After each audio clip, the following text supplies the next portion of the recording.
was masked by golden curtains. In it now, we're shattering the silence. Feel the power. Revelations on the rise.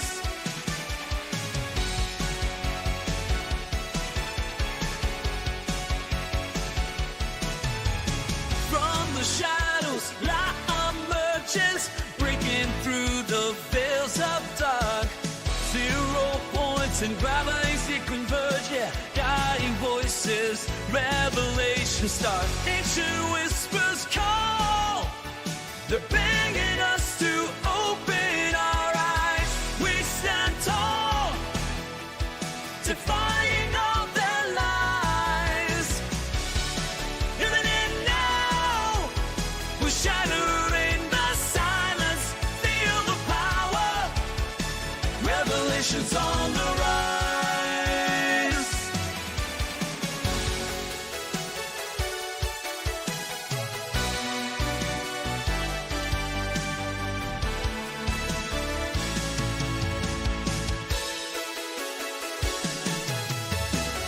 Forbidden knowledge we dare to see. Unveiling secrets, setting minds free. In this epic, we play our part with fearless hearts. In it now, we're shattering the silence. Feel the power. Revelations on the rise.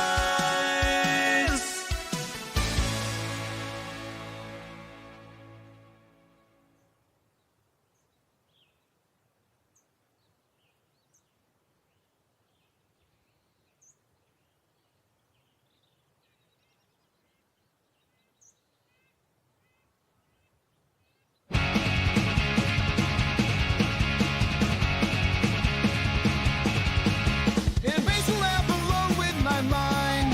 Stable theories they all refuse to find. I've been working on energy for a brand new day. But even in the crowd I'm still a castaway. Alienated from the aims of that inventor in disguise. Ideas ahead of time dismissed with narrow eyes. Benefactor boy, dreaming about the world you can't deploy. Changing the system, I treat it like a toy. Ideas misunderstood, but brilliance is his point. Benefactor boy, can't you hear his voice?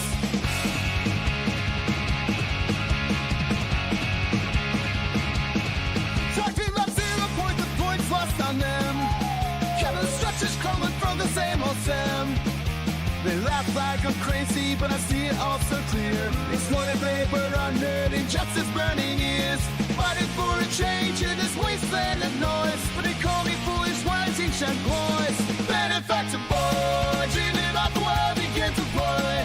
Changing the system, I treat it like a toy. Ideas misunderstood, but brilliance is his point. Benefactor boy, can't you hear his voice?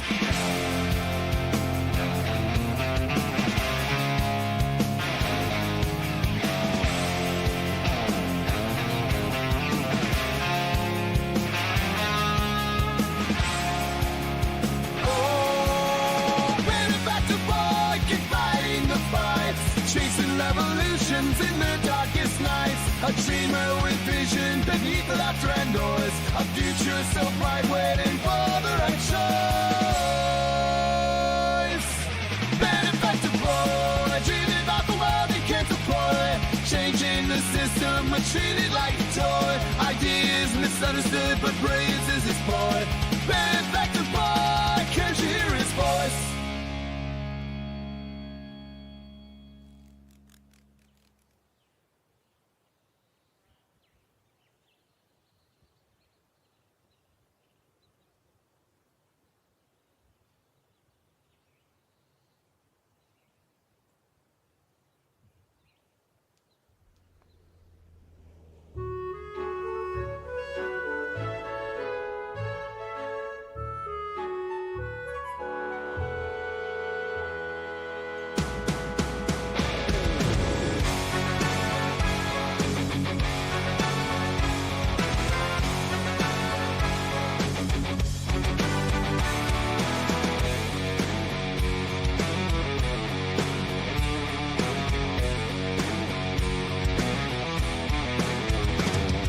And in the depths of shadowed halls, I wandered all alone, casting whispers, binding chains, demons of my own. I seek deafening, down spread on my frail soul. I once feared my mirror, haunted by my role. But in the echoes of my cries, just still I emerge, guiding me to where my true results are. Now I rise from the shadows with wings of fire and sand, free from the chains of sorrow, while this path of forever deepen. Shattered glass beneath my feet, scars I wear but dry. Stormy nights just turn to dawn, I wear truth as my guide.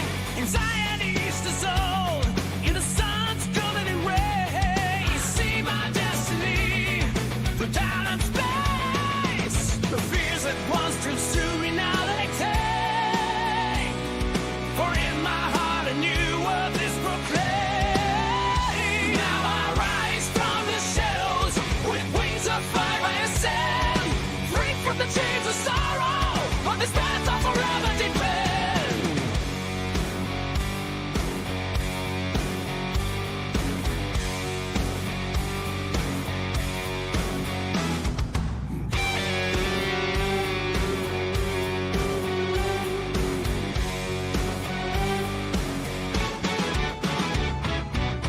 With symmetry, I found the power. Lessons granted by the hour. Together we will come away. Revolution calls, and I'm not strong. Now I rise from the shadows with wings of fire and sand, free from the chains of sorrow, on this path of forever depend.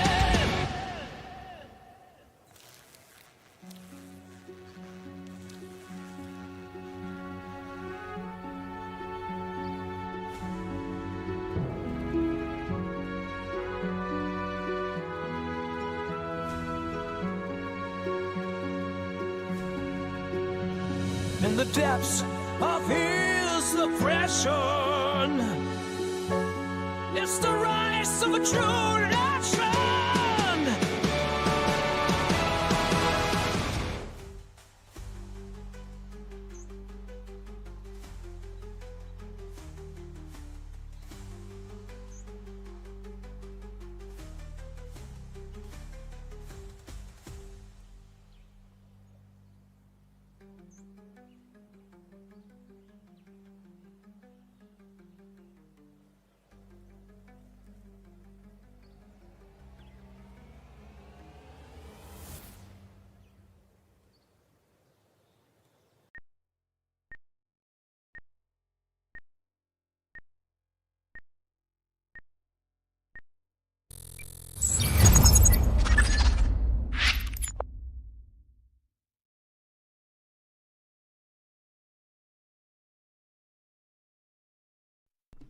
What's going on, everybody? Benefactor here. I'm back with a pre-game show for you all for Free Energy Fridays, League of Extraordinary Inventors.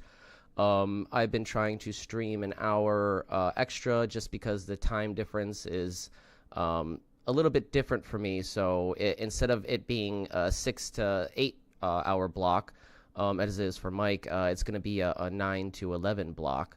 So I have a little extra time, and I'd like to, put out a little more content on my channel for you all. So I've been starting these pregame shows.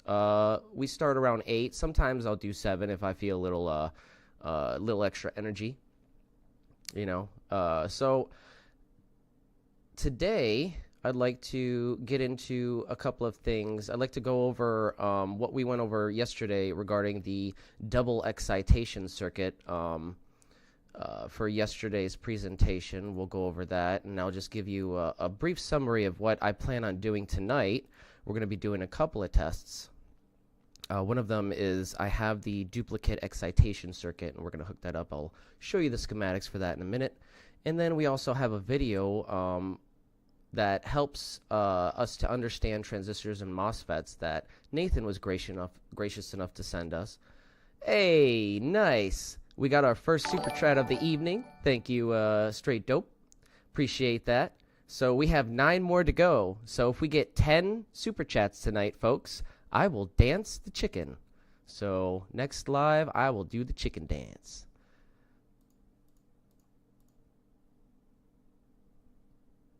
All right, and we also have a video that Nathan graciously put out explaining the ABHA excitation circuit, the modified Joule Thief by Michael and Daniel Nunez, respectively. I have some background information. If you paid attention to yesterday's live stream, we kind of came to the conclusion that Daniel Nunez, since he had an older copy of the Practical Guide to Free Energy Devices, he most likely took this this chapter, if it was in there, and utilized the schematics to implement with the rodent coil. And this is really important because this circuit is almost nearly identical to the rodent coil excitation, the ABBA excitation circuit that we see, and we'll see in a minute. Nathan has a cool video where he goes over the schematics point to point and also explains the energy flow in a way that is very, very easy to understand for people who are new to these concepts. Chicken dance and freak out like when your coil, yeah. Yeah, anytime I get the coil to work, anytime a test is successful, I have a little bit of a routine. I scream like a little schoolgirl because I get so excited. I know we had this, I think it was Sunday or Monday. It might have been on a Fringe Think Tank podcast. One of those streams, I was messing around with the Joule Thief. I couldn't get it to work, and then Michael sent me a video, and I'm actually going to be uploading that video to my channel soon. I just haven't had time. But he sent me a video. We've seen a little bit of it where he walks you through the circuit point to point, and that kind of clarified a couple of questions I had about it. And it pointed out a couple of mistakes that I made, easy mistakes, but we got it working live on camera, and it was really exciting. And if you go back to the archives, at some point we'll probably make a short out of it. I start screaming, and the camera goes crazy, and you see the like neon light up, and oh, it was cool. It was really cool. It was fun. So, but we'll go over some of that later when we get back into the lab. For now, I'd like to put the guide that I posted yesterday in the chat. So give me a second and I'll load it up. Hey, for anybody interested, if you want to know why Bedini called it the schoolgirl circuit, it's because anytime you get it working, you scream like a schoolgirl. No, that's actually not why he called it the schoolgirl circuit. But it is true. For my part, at least. So with that said, we're going to, I'm going to post the link in the chat, and give me 1 second, let me pull it up. It's from yesterday, so if you have the link from yesterday, it's just the link from yesterday.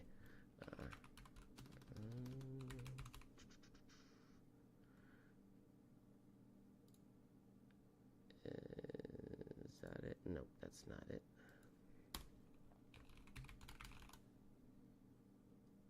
There it is. Okay, so we're going to put that in chat.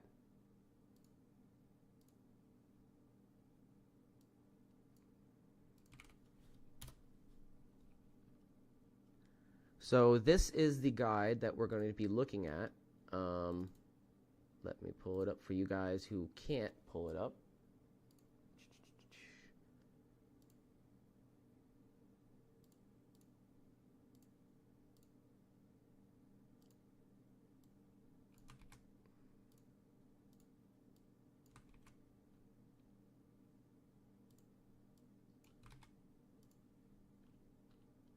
What the heck? Give me 1 second.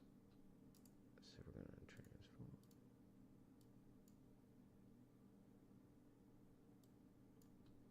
Put this down here. All right. Oh, that's why it's locked. There we go. All right, so we're going to put that here so you guys can see what's going on. If you can't pull it up, but if you can, if you're on your computer, you can easily pull this up. There's a big chapter on advanced Joule Thief circuits. It's really, really interesting and vital for anybody interested in replicating something like what I'm doing with the Jewel Thief and the ABHA excitation circuit and the rodent coil. Keep in mind, I'm not responsible if you damage your components or you harm yourself. I'm not liable. This is for professionals only and for educational purposes. So with that said, we're going to go into... All right, so this is our traditional Jewel Thief circuit right here.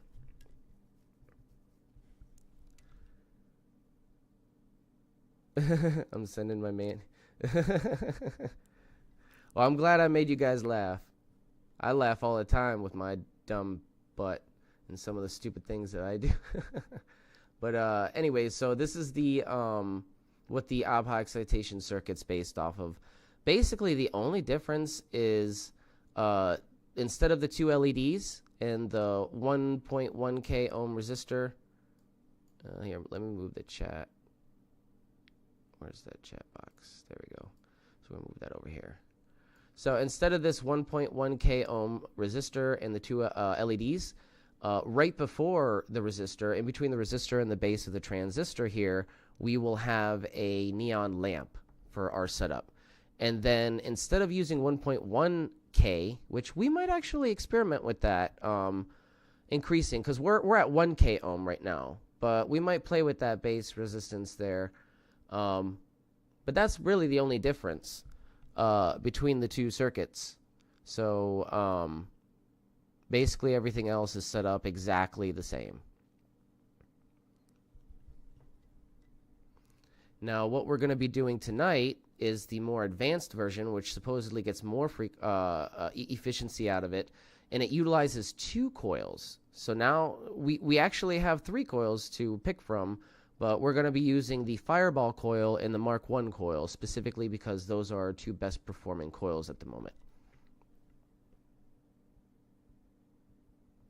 As you can see, this is the ABHA excitation circuit. We'll be watching a video on that shortly that Nathan graciously made for us. It is a really cool short video on explaining the theory behind this circuit and understanding the energy flow. And this is the more advanced version. So you see here, there's 2 versions of this more advanced version. Basically, the only difference is that, well, actually, there is no difference. They just split it up. So there's 2 switches here, and then this looks to be 2 different power sources, but it's actually the same, I believe. So it's just a different way of drawing the diagram.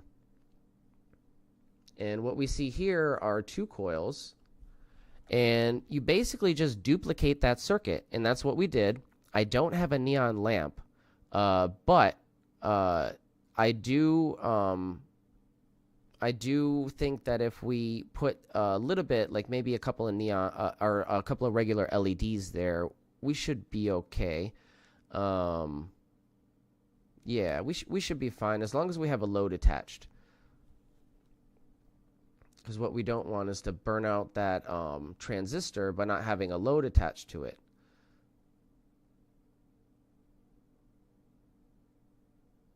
So that's what we're going to be doing tonight. It's going to be really fun to test that. Again, we're using the Fireball coil and the Mark 1 coil.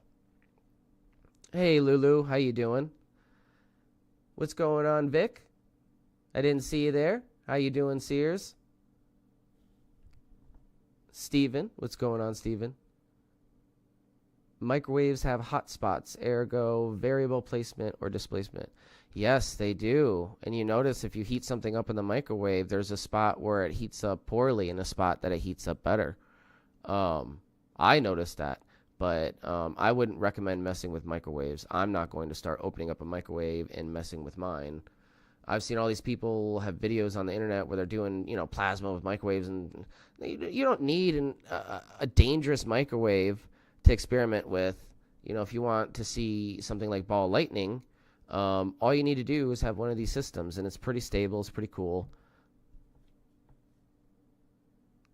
Now, I did see, I was watching one of Exotic Propulsion's videos. And he did have some kind of lens over his neon lamp to show the ball lightning better. And we're going to be doing that. That's a really cool experiment. That was really, really brilliant how he did that. He put the lens over it. That was really cool. And what you can see is you can actually see the ball lightning spiraling in almost like it's trying to form a vortex around the conductors. It's really cool. So we're going to try that once I get the proper lens for that experiment. That's going to be really neat.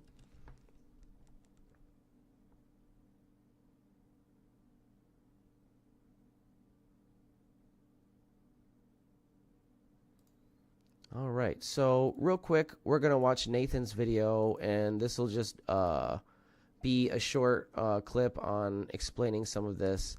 We're not going to watch the whole thing. If you want to watch the whole thing, I suggest you go over to Nathan's channel, which is Old Man Builds. I will put it in the chat. He has some amazing videos on explaining some of this science to a more general audience or somebody who's just starting to get into experimenting with some of this stuff. So I highly suggest you go over to Nathan's channel.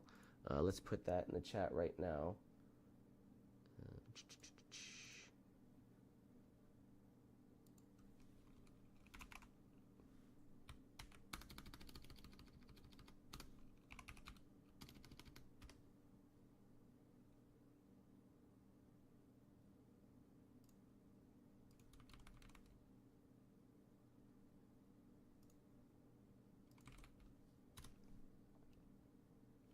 All right, so that's Nathan's channel. If you want to watch the whole video, again, we're only watching a tiny clip of it.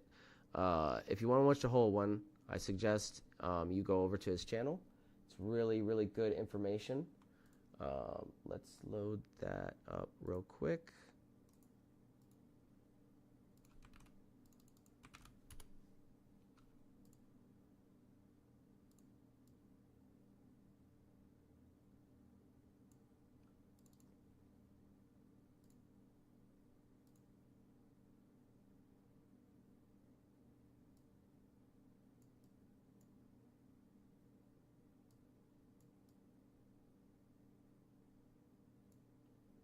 Different.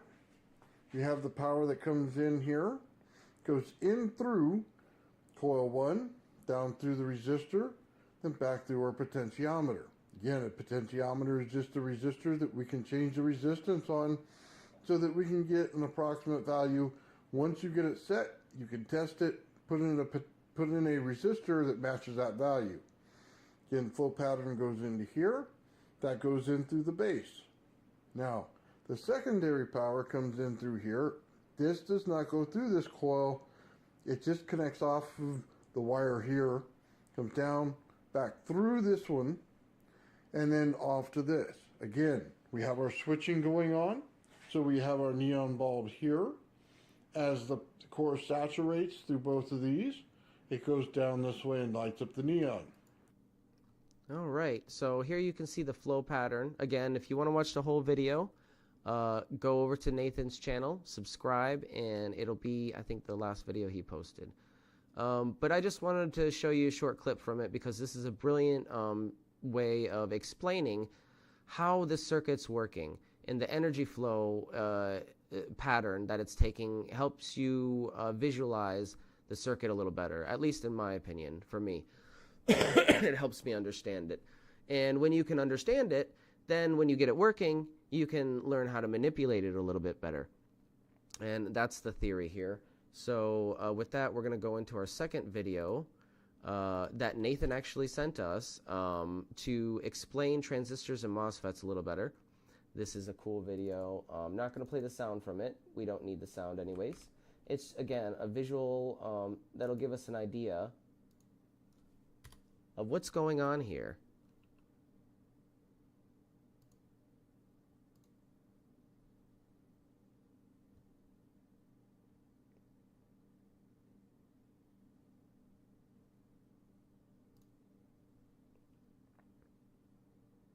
All right, so you see we have energy coming in for the base and then coming into the collector.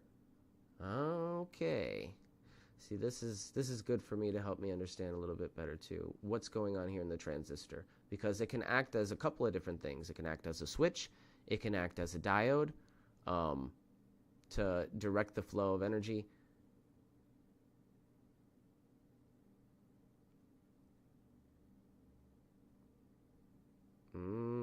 Okay.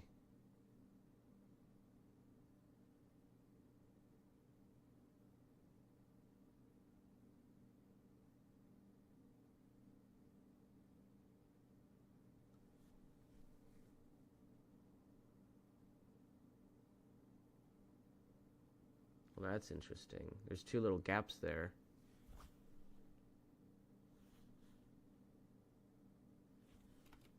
Okay, it says here is the voltage of the middle terminal that controls the current through the other two terminals.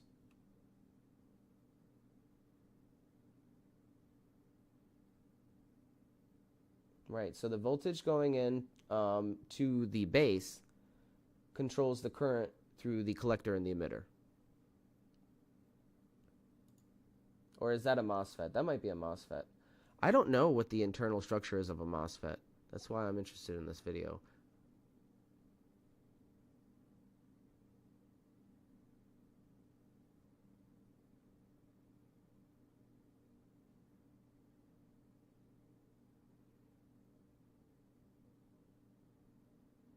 Okay, yeah, so, yep, okay, so that is a MOSFET. So that's a PNP transistor right here. And then we have field effect transistor, which is the FET and MOSFET. A P-channel field effect transistor. And then we have an NPN bipolar transistor. Interesting. Huh. Yeah, so I guess they're all different types of transistors that are different, that have different practical applications or different uses within your circuit. I personally only am familiar with this green one right here, the PNP bipolar transistor and the NPN bipolar transistor. So these two are the ones that I'm familiar with. I haven't really messed with MOSFETs yet.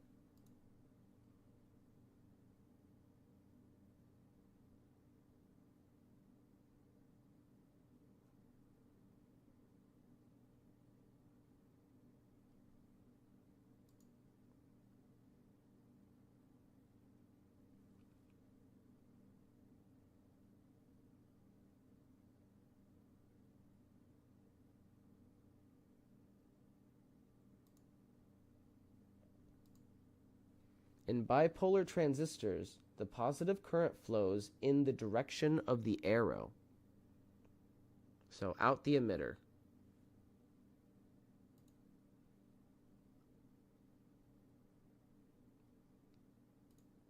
The red spheres symbolize the positive current.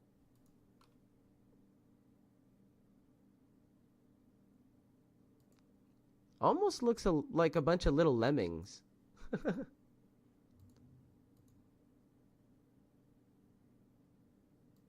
Oh, that's cool. I like how they have the little resistor as stairs, so it shows you visually it's slowing down. That's neat. That's really cool.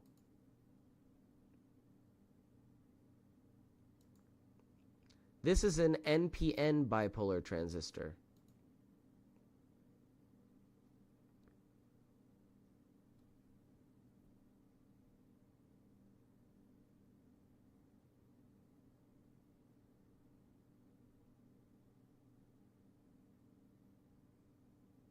This is a PNP bipolar transistor.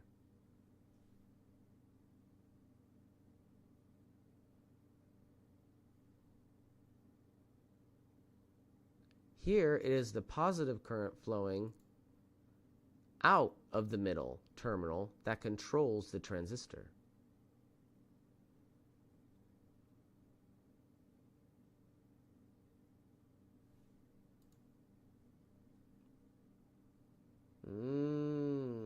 Okay. That's interesting.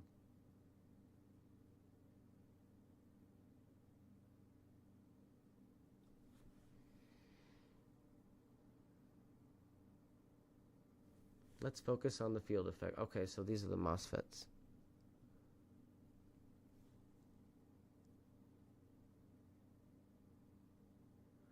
Metal oxide semiconductor field effect transistor. That's a mouthful. All right. The two main types of field effect transistors are two different types of metal oxide semiconductor field effect transistors, abbreviated as MOSFETs.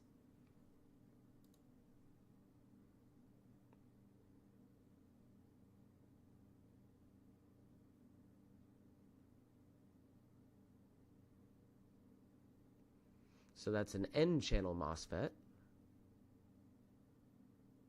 See, it's got those two little gaps, and then the arrow going backwards, back towards that middle plate there.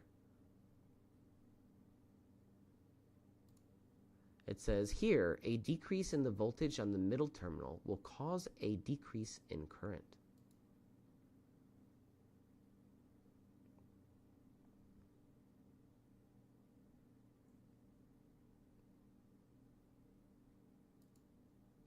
An increase in the voltage on the middle terminal will cause an increase in current.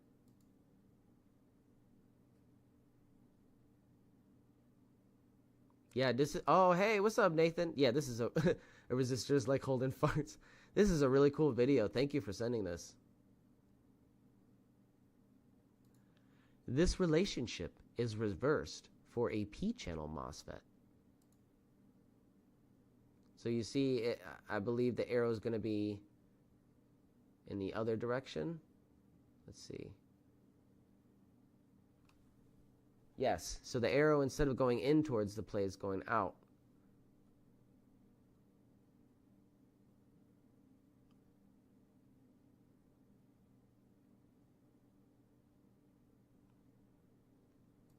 In both cases, the voltage that controls the transistor is the voltage between the terminals that we call the gate and the source.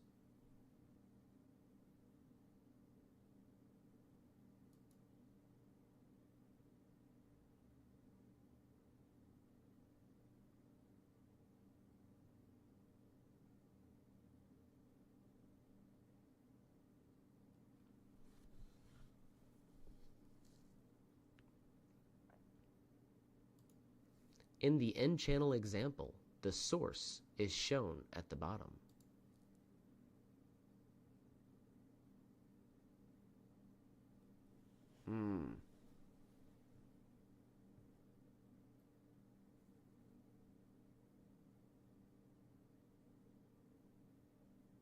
In the P-channel example, the source is shown at the top.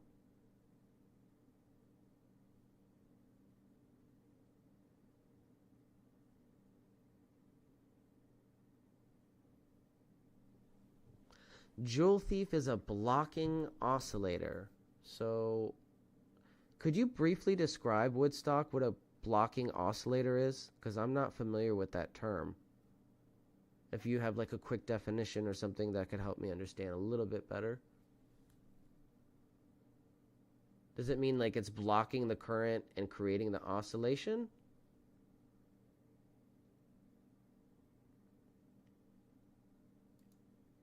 Steven says, yes, the displacement of the heat into the open and the magnetic field's displacement, that's what, oh, interesting.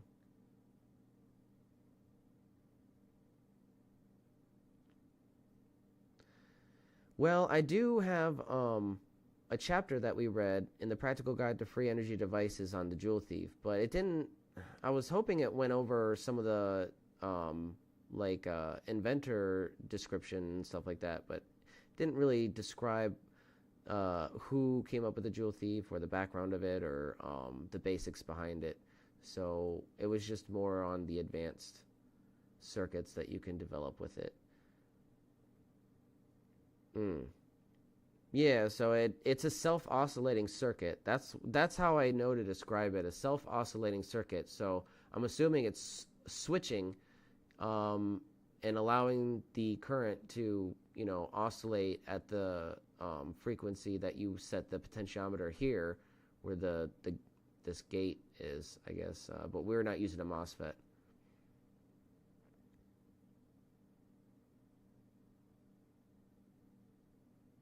Oh, blocking oscillators used in camera flashback. You know, that's interesting because these things do light up my my neon and my my LEDs pretty brightly.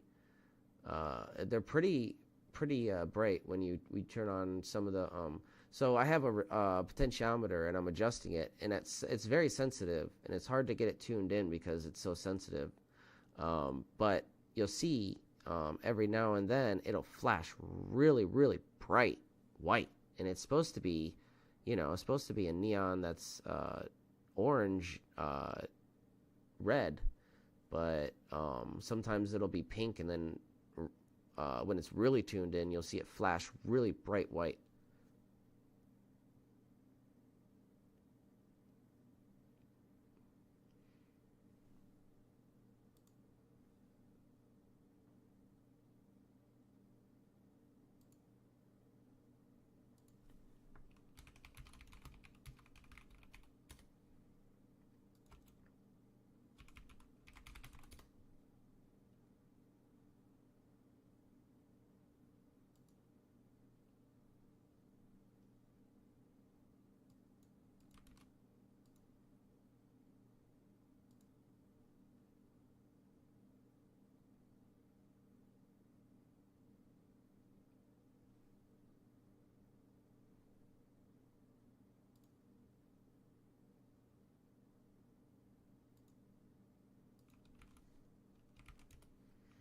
So it says here on Wikipedia, a blocking oscillator, sometimes called a pulse oscillator, okay, is a simple configuration of discrete electronic components which can produce a free-running signal, requiring only a resistor, a transformer, and one amplifying element such as a transistor or vacuum tube.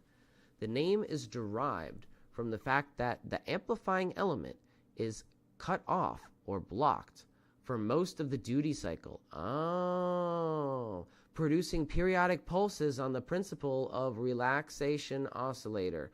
The non-sinusoidal output is not suitable for the use of a radio frequency local oscillator, but it can serve as a timing generator to power lights, LEDs, EL wires, and small neon indicators.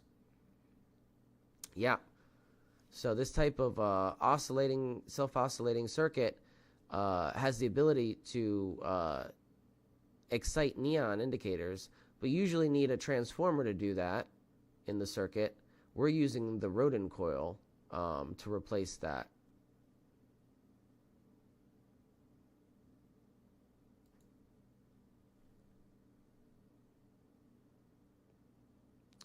It says here, if the output is used as an audio signal, the term tones are also sufficient for applications such as alarms or a Morse code practice device.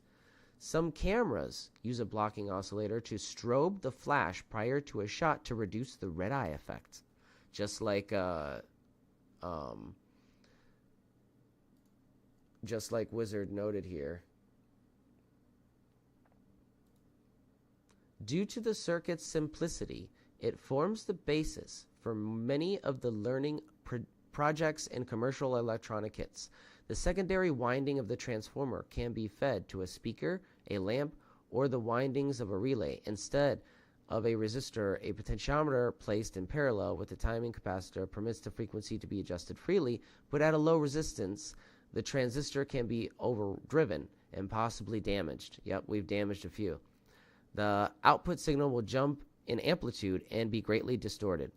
So that's interesting. When we look at the Practical Guide to Free Energy Devices and what they had to say about the subject, here, let's switch back to the guide here. Good job, Ben. Oh, thanks, Woodstock. Oh, hey, Super Chat. Appreciate it. Let's go with the Super Chat. Nice. All right. Well, we have 2 down. ladies and gentlemen. 2 super chats down already, and we're not even into the league. We are still in the pregame show. So let's get those 8 super chats, and I'll do the chicken on next live stream. Yes, you heard it right. While I'm working on my coil, I will dance the chicken.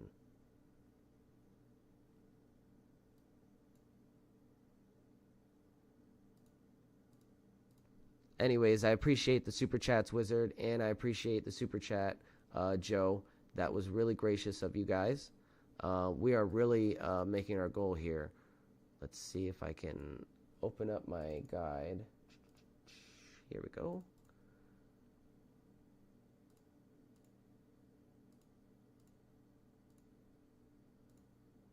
All right, there it is. So, move that here, move that over here. Load up a little bit. There we go. All right. So, in this guide, it continuously, the person who writes this guide, I think it was pulled from a forum or a chat somewhere online, but the author notates on like 2 or 3 different occasions that you must look for an increase in voltage, and he specifically says a doubling of voltage. Now, this is interesting because it implies that this circuit is capable of doubling voltage, which is indicated actually by the LEDs instead of a neon lamp in front of the transistor to protect it, right? So this tells me that we are actually getting a lot more voltage increase in our system, obviously, to light that neon lamp, and that's what's expected with the Nunez open circuit method that we have employed, where you connect the start of channel A and the end of channel B, right? And this allows you to maximize the resonance by creating a bigger cavity and also resonating the load with that cavity.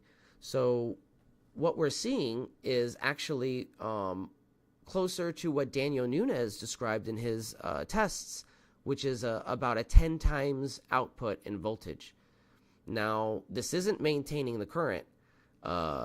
It's getting good current, but it's getting very efficient. It's about 87.4% on the best transistor, which is the MJL21194G. But it isn't getting a COP of 1 or more, which is what we want to look for. That's what we're aiming for, is a COP of at least 1 or more. And we know that these systems are capable of it, so we just need to find that sweet spot. We need to tune the system a little bit. And 10 times voltage output is pretty good.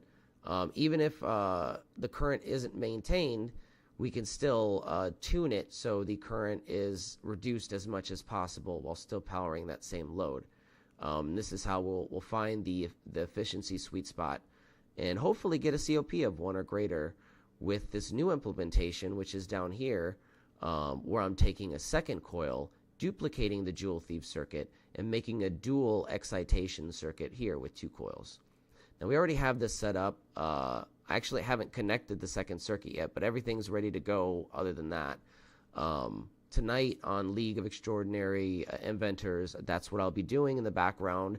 If you ever wonder, why my camera goes off sometimes, that's what I'm doing. I'm testing, and when I have my camera ready, I'll put it up, and I'll present something, or I'll be testing in the background, and you'll see me scream like a little schoolgirl when something works.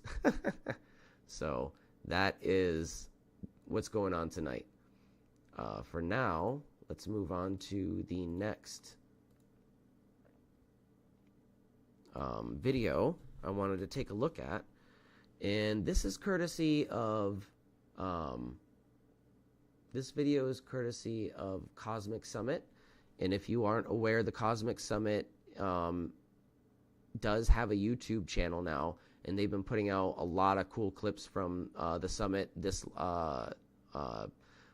last year that just happened. It was like 3 or 4 months ago. It was really cool. They had a lot of cool presenters. Malcolm Bendel was there. Jordan Collin from Alchemical Science was there.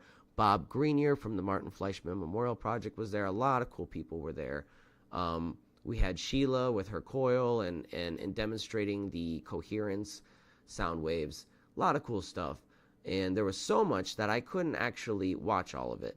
But there's a cool clip that I didn't get to see. And I wanted to check it out with you guys. So let's load that up.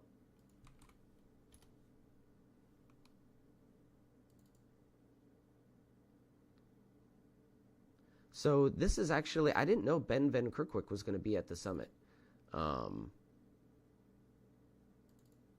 But this is him talking at the 2024 Cosmic Summit. I do have access to all of these pre-recorded, so I can, go in there and watch the full thing and get clips eventually and put them on the channel and specifically for us to watch and review and check out together. But for now, I highly suggest going over to the Cosmic Summit YouTube channel.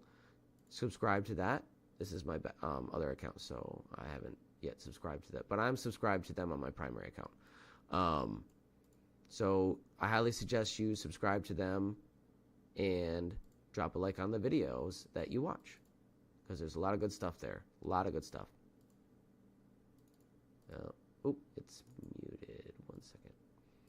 I have this wonderful clip from Magical Egypt. John Anthony West, rest in peace. He's in the Cairo Museum, and I think it was somewhere in maybe the 90s. And he was talking about the vases. And he was saying, I hope that at some point in the future, someone will be able to look at these vases and apply some modern technology to them, and maybe we'll start to learn more about that. And that's exactly what's been going on over the last year or so. Because we've taken a lot of these vases, and in fact, this vase here on the top right with all of the circles, the diagram, that's what we've termed the spinner vase. And I think you guys all have, or many of you will have, the replica of that spinner vase. I could spend an hour talking about the VaseScan project, but one of the best indications of not only precision, we'll talk a bit about that, how they've looking at things like concentricity and roundness. We're talking like single-digit thousandths of an inch, just remarkable precision in their machining and fit and finish. These are things that would be incredibly challenging to do even with our best machines today. In fact, Adam Young, who if you saw his talk this morning would have mentioned this, but he's had people trying to make them. Like he went to a Chinese company that literally has 1,000 years of history and experience in machining granite. They tried to make just a simple vase, no lug handles, none of the complexity. They couldn't even machine out the inside of it. They just drilled out the inside of it. They made the outside of it. When they measured it, you're talking like 2 or 3 orders of magnitude off the precision. So instead of 2 thousandths of an inch, you're talking like 30 or 40, 50 thousandths of an inch off using modern machines. He's also asked, I think, some artisan companies here to do the same thing. They're working on it with modern machines again, and we're just not seeing anything like the precision we see on these. Not to say that I don't think we could. I just think it's sitting perfectly, and it's got a rounded. It might be slightly flat, but yeah, it's perfectly symmetrical. And you know how hard it is to get. First of all, this kind of stone, I believe, is dianite. It's the really, really strong stone. It's like either as hard as or harder than diamond. So it's very, very hard to work with in general. And then to get, that kind of stone, that precision, and then those handles specifically, and then that lip. You see that very fine lip. It's insane. It's absolutely insane. But this is nothing new. Christopher Dunn went over this, years ago in his book when he went to the pyramids and wrote his analysis as an engineer in the aerospace industry for years. He was a aerospace engineer. And his conclusion was, yeah, look, this is a machine. It's precise. And you don't see precision without intention, right? You don't go through all that trouble without a function involved. There's just simply, you're not going to do it. You're not going to, especially as what are so-called primitive species or primitive cultures, you don't go through that amount of effort. You take the path of least resistance, right? Well, if this is the path of least resistance, that makes sense if they had access to some kind of tool that we're not aware of. I think in order to do it, it would be ridiculously expensive. You might even have to design some specific tools to do it. But one of the really interesting things that's come out of the VaseScan project and that happened after I spoke here last year was kind of this link between... I want to make another point here. For people who argue that, they could have polished this, okay, well, let me see somebody come out with the same type of hard stone in the same kind of precision and symmetry by hand, right? Using only the tools that you had access to in those so-called primitive cultures. You're not going to see it. Every replication today needs machines to do this, and even then, we can't replicate what precision they had. So that's very important and worth noting. Phases. So, and then the faces, the symmetry between the faces, you don't get that kind of symmetry by hand. I mean, it's just not going to happen.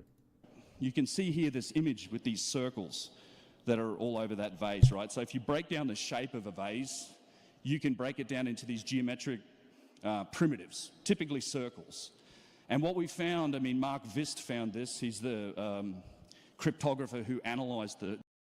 Yeah, a bunch of pottery was found under... Well, it wasn't pottery, though, right? It was a bunch of, vases and stuff made out of... Some of it was really hard material, from what I understand. And I'm pretty sure this is one of the vases that was made out of, I don't know if this was found under the pyramid, per se, but I think this is one of the vases up top here that is made of that really strong... I think it's dianite or that really strong, rock that's... or stone that's, near diamond strength. The initial scan of the first vase that we looked at, he found that there was a fixed ratio or a fixed relationship between the sizes of those circles. So in all of the circles that make up the various curvatures... So real quick, Society of High Sciences says he believes that they use those vases for material science testing. That's really cool. I like that theory.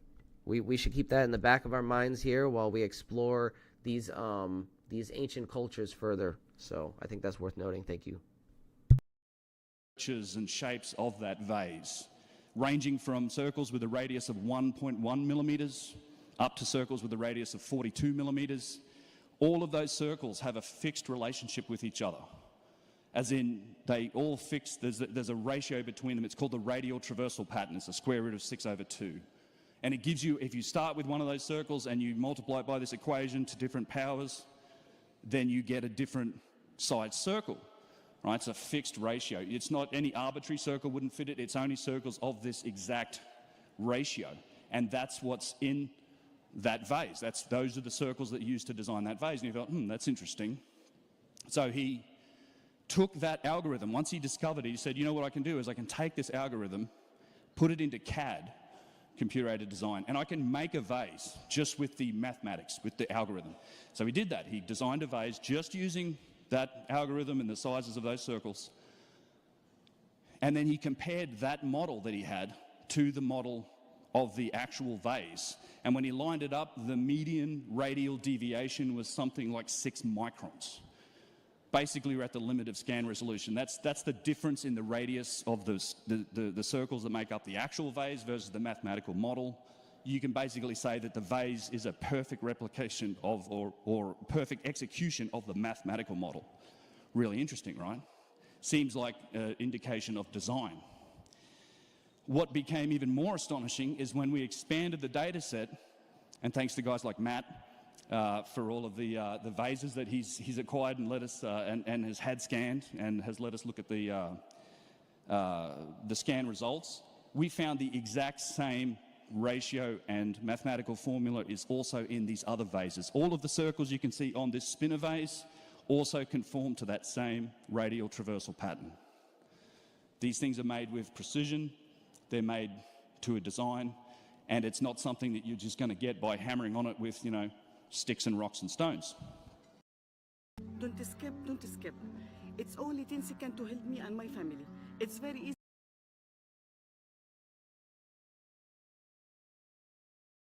to reach the world.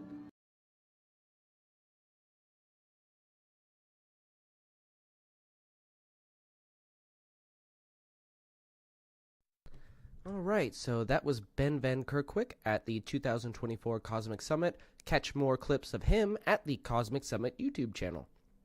Subscribe today. And if you haven't hit that subscribe button already to Beneficence TV, my channel, hit that subscribe button, hit the like button. It really helps out with the algorithm, helps me get this information out there. And as you know, the main goal of this channel is to get the information out there in the hands of capable individuals who are able to look past the confrontations, the manufactured confrontations of forbidden knowledge.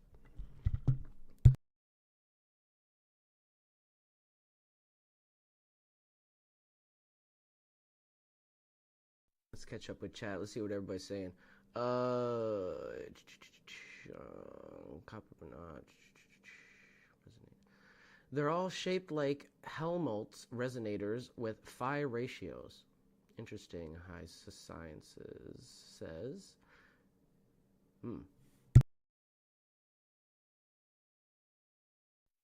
Joe says it's a pseudochloride.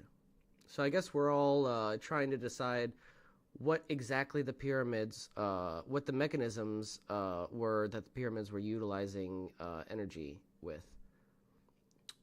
So, with that, let's see what else I got.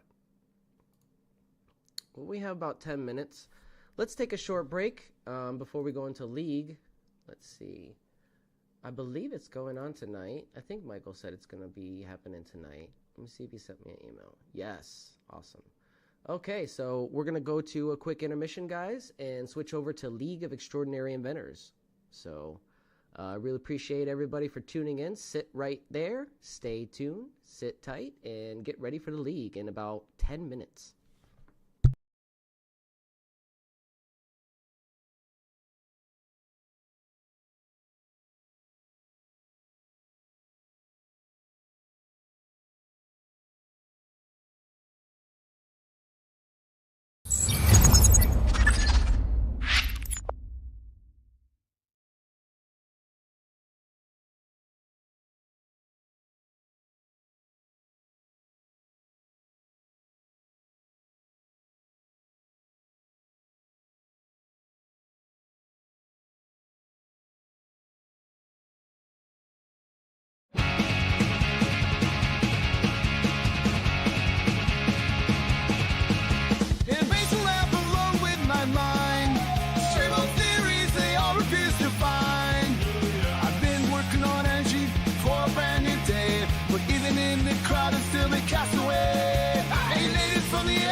Treated like a toy. Ideas misunderstood, but brilliance is his boy. Benefactor boy, can't you hear his voice?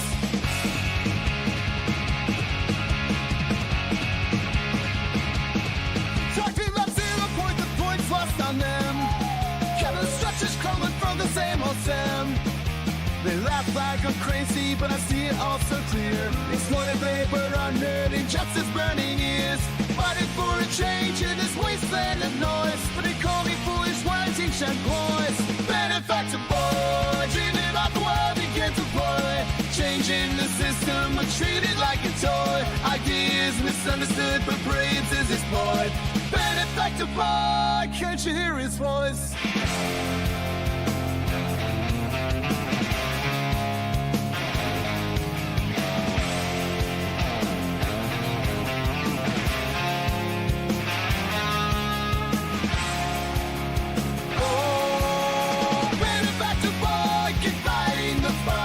Chasing revolutions in the darkest nights. A dreamer with vision beneath the laughter and noise. A future so bright waiting for the right choice. Benefactor boy, dreaming about the world he can't deploy. Changing the system, but treated like joy. Ideas misunderstood, but brilliance is explored. Benefactor boy, can't you hear his voice?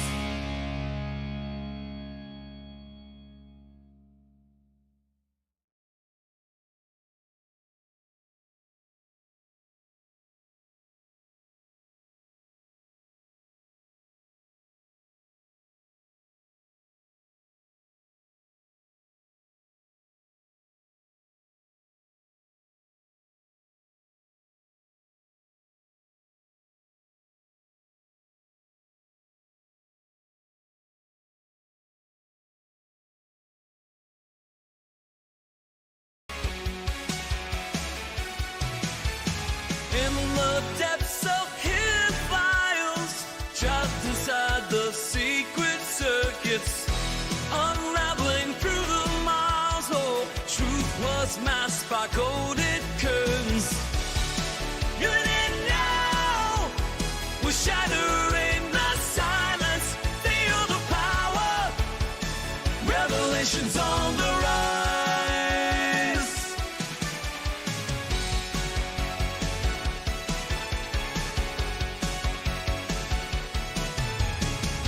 The shadows light emerges, breaking through the veils of dark.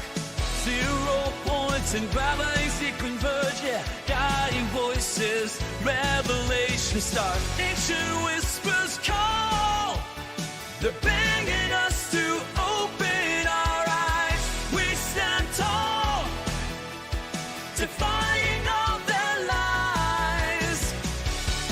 You didn't know, we're shattering the silence. Feel the power, revelations on the rise.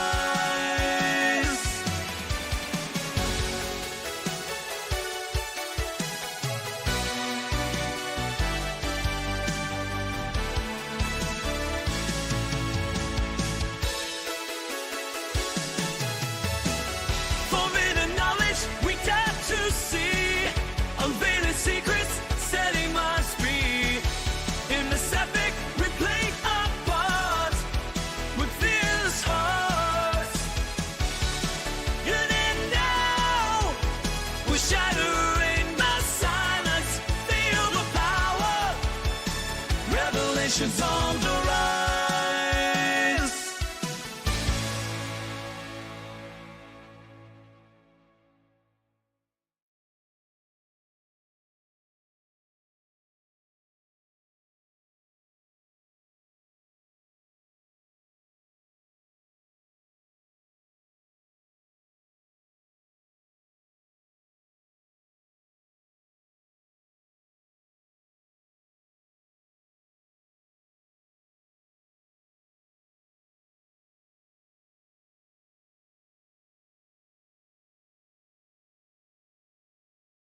In a lab, my dust cracks the code tonight. Oh yeah, that's true. Wires the circuits to shine in neon lights. Oh yeah, seen you creating power from the air. These smiles and delights. Oh yeah. Mike does it right. Hey. Mike does all Mikey's the one, teaching us knowledge, lighting the sun, trumpeting his legacy alive. Is his. Mike does knows we're his biggest friends. Down in the basement, secrets start to glow. Oh yeah. With Nathan and Lulu in the show. Oh, brilliant team. Mike came from Faraday. We're letting knowledge flow. Oh yeah. Energy streams. Mike does all Mikey's the one, teaching us knowledge, lighting the sun, trumpeting his legacy alive. Is his. Mike does knows we're his biggest fans. Years of thought, bringing dreams to life, turning theories into electric light. Mike and us, a journey to ignite.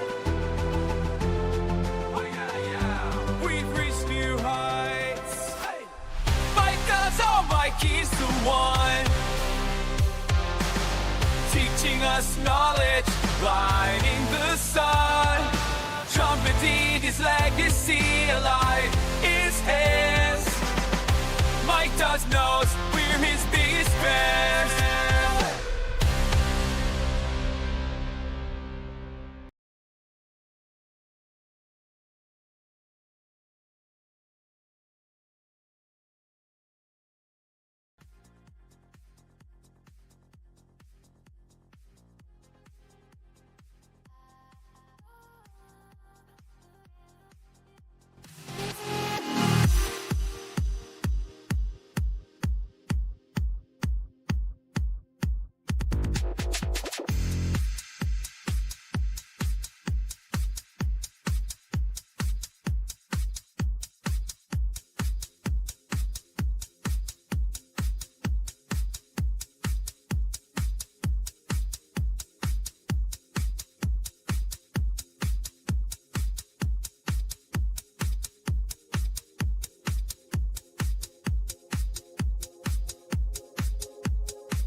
Feel the pulse, divine sensation.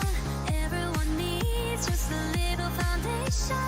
Feel the pulse, divine sensation. Everyone needs just a little salvation.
Good evening, everybody. Welcome to League of Extraordinary Inventors. I'm your host, Mike from Faraday Research.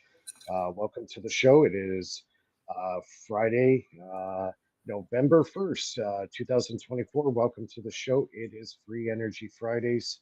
As usual, we have our panel of Philip, Nathan, Lulu, and Mr. Benefactor. Welcome to the show, everybody. Live chat is open. Just show notes, everybody. Starting next week, I have to go on the afternoon shift, unfortunately. So I won't be doing live shows for the next 2 weeks as it stands right now. I'm going to be doing a live show this Sunday at, believe it's about 1 o'clock Eastern or 10 o'clock, is it? Your time, Nathan? It's 6 right now. Uh, no, like on Sunday. Uh, Oh, where, yeah. Sunday, 10 a.m. But it'll be 1 o'clock for you. 1 o'clock Eastern. 10, Okay, 11, 12, 1. Yeah, 3-hour difference. Right. Okay, so 1 o'clock Eastern, 10 o'clock your Pacific, right? Yeah, Pacific Standard Time. Yeah, I'll be doing my full disclosure of the Renegade device and the history behind the infamous pulse motor and where it all started and how I got onto the technology and what I've learned over the past 20 years experimenting with the device. And I'll give my full disclosure and I'll show some pictures and stuff like that and get into a little bit more depth on the theory on how it works, why it works, where it could lead to, and technology that you could build in your own house. Just have to pick up a few things from Canadian Tire or UAP or Princess Auto and Home Depot, and you can make one of these incredible devices for yourself and start experimenting. And maybe the odd thing you might have to order on Amazon, but other than that, they're pretty easy to make. And I'll get more into the science on how that works. So I guess, all right. So yeah, it's been a busy week. I feel like I just completed a 4-year course of material science, working on these cells. I was telling Nathan and the guys before the show on some of the new things I'm going to be trying out with the cell, which is intriguing. Yet, hopefully, it's going to really improve the life of the cell. So, if everything goes good, if the science is correct, the cell should last 10 to 20 years. So, that is mind blowing to say the least, if I could actually pull that off. So, but it would explain why the little power cell that I did make has a lot of the attributes and stuff in it that I needed where I want to go. And it's been running since August. I got it hooked up now to a load and it's still producing power. So it's starting to show me positive results of what I've done up to this point, which is really cool. So yeah, so the progress is going. Maybe sometime down the road I'll be able to start disclosing some more details on what's going on the inside of it. So for now, it's like I don't want to say too much without actually having something working and tangible and say, okay, this is it. It works. It is what it is, and yeah, and go further with it and eventually get it out. A slow disclosure and get it out into the marketplace strategically and safely, right? So I don't get attacked by certain entities. Yeah. I have faith that you'll be able to pull it off, Mike. Yeah. Well, we're off to an extremely good start. We've made huge amount of grounds in a short period of time on it, and we're right up there with some of the top engineering firms worldwide working on batteries. But ours is not a battery. It's a solid state power plant. That's what it Yeah. is. So you always need battery storage. That's a given. And let those guys do their thing. They're doing a good job. That's fine. We're just kind of gone in off to the right in a different direction. So, but the two will go hand in hand ultimately in the end, battery storage and our power unit. So yeah, it would be sustainable power for, we're hoping, a decade. If we could get a decade out of it, that's got to tell you something. So That's awesome. Yeah, that's so Yeah. cool. Very, very. that's where I'm at right now. So enough about me. Let's get into my cast here. I guess I'll start with Phil because Phil usually starts. So we'll let him take the stage and let us know what's happening. Yeah, the alcohol is not kicking in at the start of your show, so that's why I prefer to talk first. No, I'm just kidding. What do you have to drink? Actually, I got a full liquor cabinet and I have barely touch. It sits there in front of, on top of the stove, and it looks at me, but I never touch it. I don't know. I'm not much of a drinker anymore, so Yeah, me neither. But sometimes it is what it is, you know.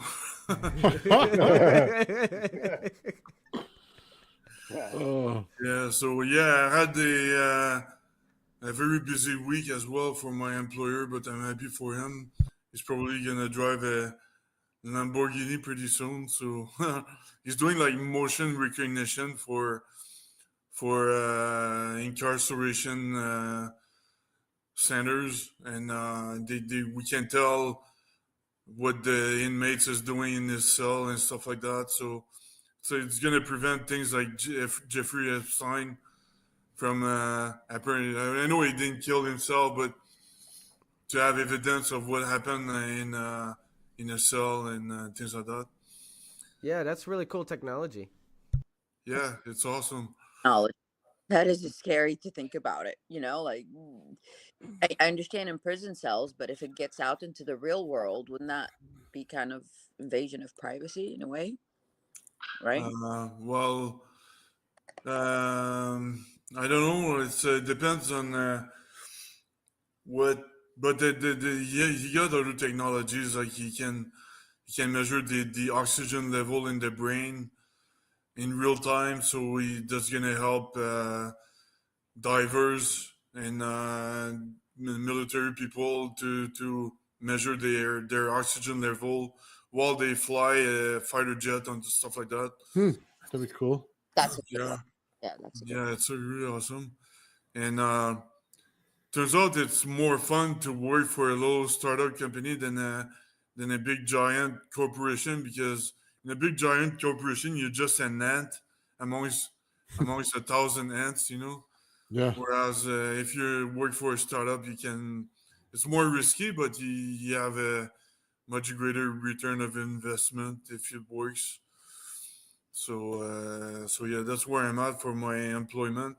For my research, it's pretty awesome too, because it's very clear in my head all the astrophysics, the whole astrophysics thing. I still need to pinpoint the quantum level, but the nuclear all the way to the cosmology is very clear in my head, and it requires very simple mathematics, like freshman maths and physics is required only. So I'm going to present that to the U.S. Navy in December, and it's pretty awesome because I figured what's inside how a black hole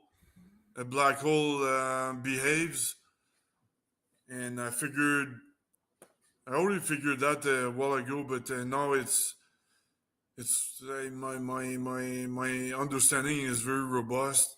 I can explain the gravitational red shifting without loss of energy, because as you know, if you use general relativity to explain the gravitational red shifting, it's not respecting the laws of conservation of energy because the photon is red shifting and or blue shifting depending if it goes up in altitude or lower.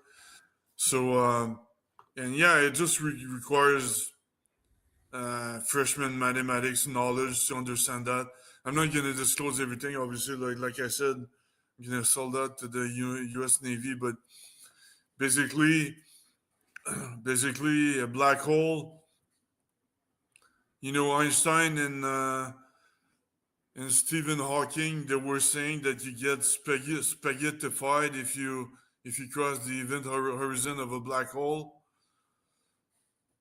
Not only that's not true, the reality is you're gonna slow down in time, so you're not gonna cross the event horizon. But even if you cross it, you're not gonna get spaghettified. You're gonna get repelled by the black hole. So the once you reach a certain radius, you know you're gonna get attracted first. You're gonna slow down, and if you somehow appear in the within the event horizon, you're gonna get repelled by the black hole. So matter within the event horizon is being repelled. So it's not creating a singularity or a wormhole and that links to a white hole and all that nonsense. It's very simple, and I've got like I did I did the maths and they're very simple and I can convince any PhD that I'm right. So far, all the PhD or in APEC or whatever, they don't want to debate with me because I know they're wrong. They know they're wrong, or they're not gonna survive very long. But Well, you have the sims to back it up, and that's why I get excited about your work, because you actually have simulations that you can show us. And, you know, like, I'm hoping you have some more that you can show us tonight. But, yeah, no, I get really excited when you show us the simulations because, you know, it's something we could see. yeah, and the simulator, it's kind of chicken and egg, you know, with the theory and the simulation. The simulator kind of helped me to figure it out, but it's but yeah, I'm really happy. It's pretty awesome, I think. And Yeah, that's the cool. the red shifting. Think about it. I'm gonna explain the gravitational red shifting because it's so easy to understand. Part of it is explained in my paper, but so so if you take time dilation, the gravitational time dilation, the equation is G, the Newton's gravitational constant times the mass of the Earth divided by the radius, the distance from the Earth you are. So that's it. That's the great. With that, you can the gravitational time dilation is proportional to that. It's not r square. It's just r to the first degree. So it's gm divided by r. So that's the gravitational time dilation. So the gravitational time dilation is proportional to the speed. So if you go up in altitude, the photon is gonna gain energy, so it's gonna blue shift. Yeah, it's gonna gain energy, so it's gonna blue shift, and it's gonna gain speed, but it's gonna blue shift because the energy is proportional to the kinetic energy equation, the mass times the speed square. So the for the energy, the energy is proportional to the speed square. So the speed is proportional to time dilation, but the energy is proportional to the speed square. So there's one degree difference. So that's why if you go up in altitude on the International Space Station, the photon is going to blue shift because relative to the astronaut observing it, because the degrees, the the degrees are not the same. You know, the energy is squared, and the time dilation is not square. It's just to the first degree. So there's an offset of 1 degree here. So that's why we see a blue shift and a red shift. So you require only like freshman mathematics to understand that. And I'm not gonna explain the black hole because I want to sell that knowledge to So, down the road. so would it be fair to say that the black hole is the singularity? No, that's exactly not the singularity. It gains not only it's not a singularity, but it gains in mass. If two black holes collide, it's going to be one big black hole, one big black hole that gain in mass in volume. So it's not creating a singularity, and that was already observed by Stephen Hawking's prediction that black holes gain in mass, and there's no singularity where the matter is going in a wormhole linked to the white hole somewhere in the universe with coordinates we that popped out of nowhere. They don't they can't. I ask everybody what defines the coordinates of a white hole, and no PhD can explain it to me. Yeah, No, white holes and black holes and a-holes. yeah, exactly. Yeah, Okay, exactly. let's not start. So just to let you know that it's all nonsense, and now you understand why PhDs in the Epic chat or what the YouTube chat they don't want to debate with me because they know they're wrong, and they're kind of walking on eggs every time I'm there. So Yeah, um, it's way beyond my comprehension. I'll stick to the power cells and the pulse motors. yeah, but I'm into metamaterials like you are also because that's why I wrote a simulator because I want to be able to predict the behaviors of metamaterials down the road and nonlinear crystals as well because it splits photon in two and can combine photon. So that's exactly what I want for energy teleportation. I want Oh, to. okay, I have a question for you. With piezoelectrics, like Salvador Payas talks about, do you think there's any merit to that at all? I don't know. I didn't follow Salvatore Pius on that. I can't tell. Mhm. Phil, I have a question. Like, isn't the redshift connected with the expansion? Like, when expansion occurs, like further planets redshift because of the distance? Yeah, there's multiple redshift. There's the gravitational redshift. I just talked to about the gravitational redshift, but what you're talking about is the cosmological redshift. Ah, okay. Okay. So galaxies are distancing faster and faster away from us, and it creates a redshift between galaxies. But that's not because of the inflation and all that nonsense. That's just because of the time contraction. The faster the galaxy, it's like if you are with your friends with sea-doos on the ocean or in a lake, and the first you're three line up, three of you. You have all your sea-doos, and the first your first friend ahead of you is going at 100 kilometers an hour.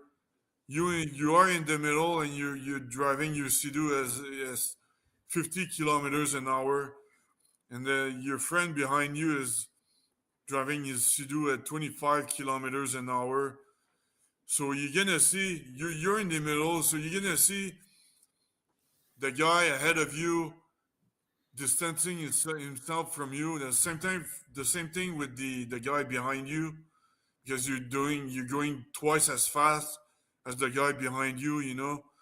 So it's the same thing with galaxies. Galaxies, they're going in a certain direction. The galaxy ahead of you is going twice as fast as you. Uh, you don't notice anything in your own galaxy, and the galaxy behind you is going twice as slow as you are. So that's why you see the galaxies distancing from themselves. It's because the speed is relative. The galaxies, again, the galaxies ahead of us are going twice as fast, and the galaxies behind us are going twice as slow because of the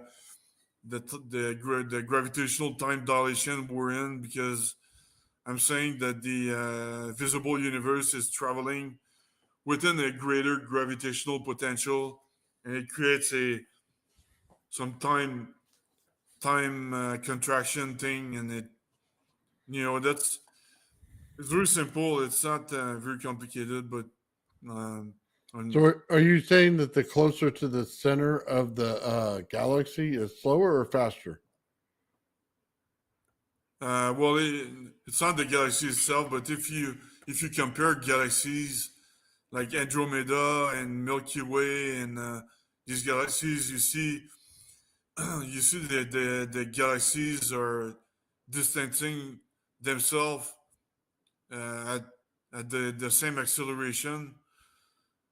So that's because if we look ahead of us, the galaxy ahead of us is accelerating, speeding up twice as fast, and the galaxy behind us is slowing down, is 2 times slower than we are. So that's why we see the galaxies traveling away from us at the same speed, but it's all relative. It's all Right, right. I guess what I'm asking is I'm looking at the solar system. So if we're on the outside here, here's the center, the one behind us, and then the one in front of us. Does it go that way, or is the one in front of us on the outside? Which side of us is it on? The inside or the outside to the center of the galaxy? yeah, it's consider the galaxy as a planet. So you have 3 planets. Right. So the planet ahead of us is traveling very fast. We're kind of a normal speed, and the planet behind us is twice as slow. Okay, but the one that's faster than us, is that closer to the center of the galaxy? Um, no, it's distancing from our galaxy, so it's getting farther and farther away from us. Nathan, I think Phil is trying to say the galaxy is treating it as a one entity, like Yeah.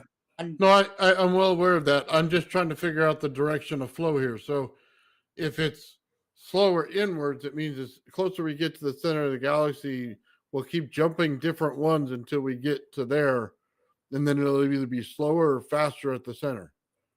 You know what I mean? Relative to where you were in the beginning, not where you are at that point, because at that point you wouldn't know the difference. But relative to where you were, was it getting slower, slower, slower, slower until you Yeah, get to the center? That's what I was asking.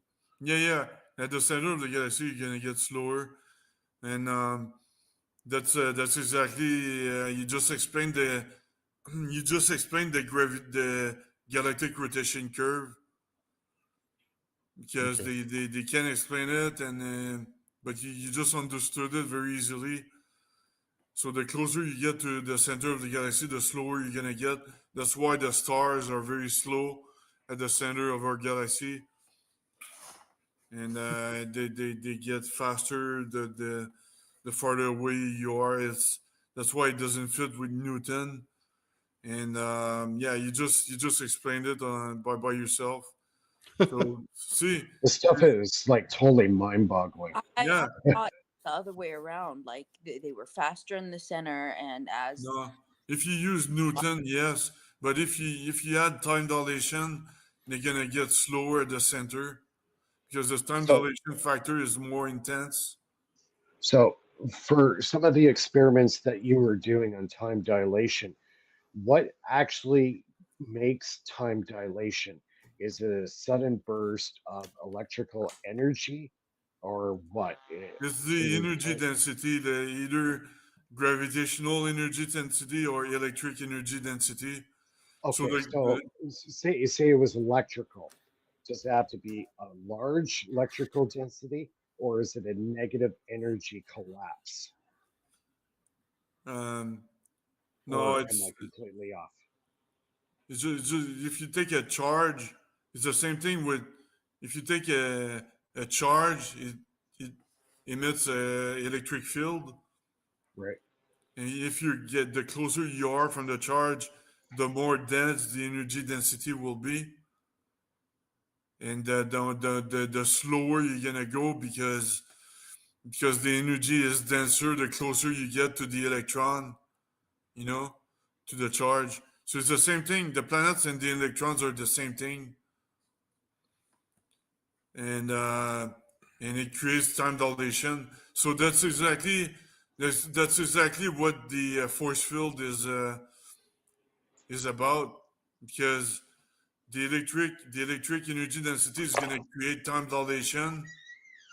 Time dilation is some sort of shock wave or force field, and that's what I'm gonna sell to the U.S. Navy in December.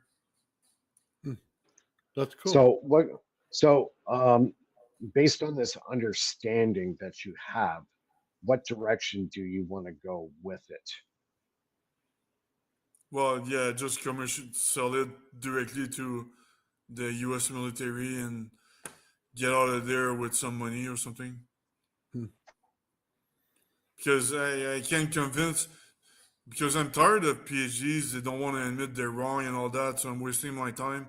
So I'm just gonna go Yeah, directly over there, talk to the right people, and it's if there's a sacrilegious for them. yeah, That's the problem with academia. Is there's this what you're talking about is so sacrilegious to their narrative yeah, that they don't want to accept that they're wrong for starters, and number two, okay, there's a new perspective or something that we have overlooked yeah, or didn't bother to explore, and I think exactly. that's So third, they don't want to admit it's so simple too, Yeah. because I'm making their PhD pretty much useless. So of course they don't want to and admit it. yeah, the same thing with my power cell. We were getting so complicated and so kind of far ahead of ourselves that we took a step back, looked at what I have already constructed, and it was so much easier to construct and put in the elements needed to do what we wanted it to do. We were getting better results with a less complicated system or a less complicated theory, and Exactly, we were getting further. exactly. So yeah, man. It's sometimes you wake up in the morning and that's what I like to do. You know, you go to bed with a some sort of solution and you have the options in your head, and then when you sleep, the brain sorts out all that knowledge, and you wake up in the morning with the solution. You know, it's pretty cool. Well, it's not much different than the Earth. You got the Van Allen belt, and it has the rings, and they go in and in and in, and you get a time dilation from the outside in space to the surface of the planet. And we're not talking much. What is it? Like a minute every so many years or something like that, or every so many months. So it's not much. But if you go closer to the core of the planet, then the time dilation is going to be a lot greater. So Exactly. you can see exactly what it is. You just have to be able to tell the type of energy in which field you're in, because it's not going to be magnetic. It may be more charged state than it is magnetic. Yeah. Yeah. So it's either gravito-electric, gravito-magnetic, or electric, or you can have a combinations of them, like light, like electromagnetic creates also time dilation because it's a form of energy density. You know. Well, I would imagine it's piezoelectric because of the way, well, for the Earth anyway, because of the way it's formed with the crystalline, it's formed in such a way with the oxygen in it. And the energy that comes out of it's different than the energy that would come out of a magnet for sure. Yeah. So, but it's I don't know. It's just a better type of energy for what you're looking at, and it's more abundant throughout the universe. Yeah. And yeah, the other technology I'm going to talk about over there are energy teleportation. And like I was saying to Mike before the show, I'm creating the simulator ultimately because I want to replicate metamaterials and non-linear crystals that are able to split photons and combine photons of different frequency and different density.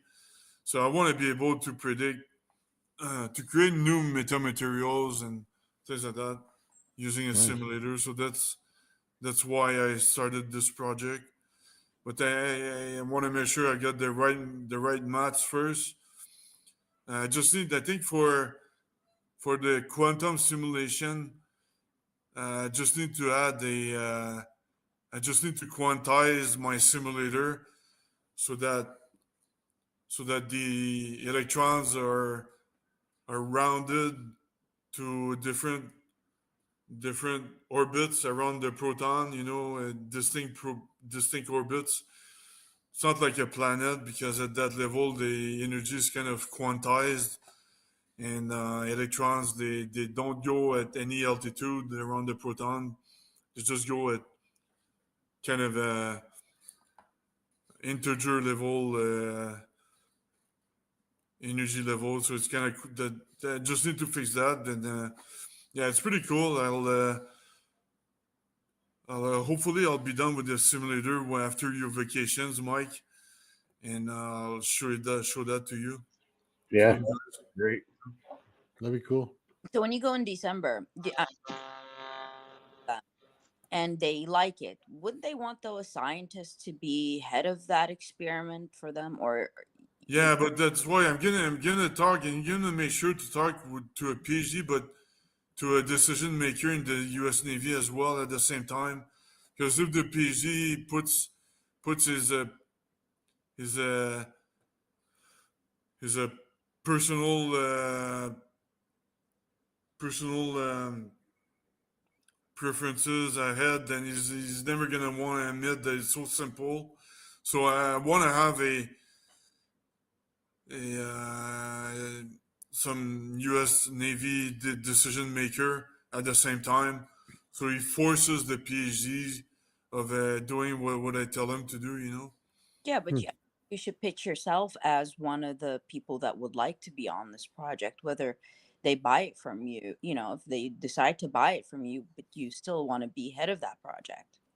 Yeah, but I mean, as soon as I break the ice and I tell them the equations and everything they need to do, they will be. It's gonna take me 15 minutes. It's not gonna take me a lot of time. In 15 minutes, they will all agree with me, and at that point, I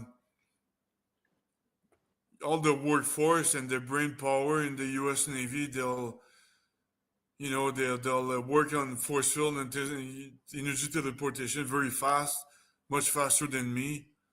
You know what I mean? So that's why I just want to sell my knowledge and go back home happy. That's all I care. Right on. Yeah, fair. So yeah, it's because if I try to make it public or wait for PhDs to agree with me, it's never gonna happen. I did try on APEC. I did chat. I did debate everybody on APEC. Nobody wants to argue with me in the chat or the YouTube forum, and I'm tired of that because I'm trying to make things move forward, and they put their personal. Is it like they're like trying to avoid you or just don't want to engage you? They don't want to admit that, so they just put a blind eye to what I say, and then in the chat, they just. I'm not gonna name names, but as soon as I put a very simple to understand evidence, very simple to understand, I don't see them in the chat, or they don't check the chat. I haven't seen them for the last 2 years. So Yeah. what am I gonna do? Wait 10 years and hope they come back? Come Yeah, on, they don't pull up the chat over there. Not at Mm, all. yeah, they don't. They yeah. don't. They used to, but not anymore because um, I pretty much killed everybody over there. Uh, comments they said to you, I think it was on one of the live ones. They said that, oh, you were stuck in a rut, then you should maybe change your idea or something like that. Do you remember that? Yeah, that was the day I presented my Yeah. my equations for the the atomic forces. That's exactly that. I barely have time to present it, and they didn't ask any question. They now somebody said if you can't explain it well to a 5-year-old guy, you don't understand it. And they barely have time to explain anything, and they just shut me off and sidelined me. So I'm just tired of that. Gonna make money. I am tired of PhDs. I'm grateful for everybody I met there. I'm very grateful to Tim. He's doing an awesome job, but I can't deal with PhDs anymore. I'm tired of these people. Yeah, the closed-mindedness of PhDs is like you're not going to get anywhere. You know, if Yeah, you it's never gonna move if forward. yeah, if they're only going to have one view and one view only, you know, it obviously shows their lack of being open to a new idea, new concept, or a direction that they kind of overlooked. Maybe they feel like, oh, maybe I did screw up, but I can't let them know that. You know Exactly. what I mean? They can't swallow their pride. You Exactly. know, all they're worried about is their pride and their reputation. It's like, Exactly. you know, sometimes you have to swallow the pride, Yeah, but My a but lot of them if don't. if they lose their pride, they're not gonna be able to publish, and they'll lose their job basically. So Yeah, they lose their funding. yeah, yeah, that's what their they're grants. Go yeah, ahead, Lulu. Sorry. So that's what they're scared of, because they'll lose their positions, they'll lose their whatever research they're working on if they admit to new ideas, you know? Exactly. So I'm you know, tired of that. It's not about it's not about getting things done. It's about politics again. So political stuff. well, Yeah. obviously that's what's held us back, right? I'm surprised we've gone this far as our technology in the last 100 years, with all the bureaucracy and all the political correctness of academia and Yeah. this cult religion that they call university. You know, you know, could you imagine if we didn't have that bureaucracy and, you know, closed mindedness and stop fighting over whose reputation's going to get ruined? You know, it's like we're all in here to come up with ideas and concepts and try to prove them in a laboratory to prove a concept if it's valid or not. That's all part of Exactly. discovery. If it works And or not. I think what's happened is the science community has lost the ability to do science. Yeah. But that was the original goal of APEC to be Well, whatever whoever has an idea, go ahead and make it work. And now it became political because there's too many right, PhDs around. right, because they got Exactly those what happened. people. Yeah, you know, you got those PhDs that were in big universities or colleges or laboratories around the world, and then you put them on a platform that kind of went against that narrative, but now it got tainted and now is indoctrinated the same narrative of a university. So, Exactly. That's exactly you know, that. it's just, I And mean, my question, if our science is very sound, why haven't we been able to reach the moon again? You know? yeah. And know what I heard? A live interview from a NASA engineer. We lost the technology. How do you, What? What? How do you lose a technology? That is the most stupid ass answer I ever heard from a NASA engineer. We it's not, lost Well, the my technology. guy was obviously an idiot. you know, it's not a thing Wow. like, how do you lose it? It's not an object, that you just. Exactly. How do you lose it? And Well, another one, there was another NASA engineer. I never forget it. It was on YouTube, but they yanked it.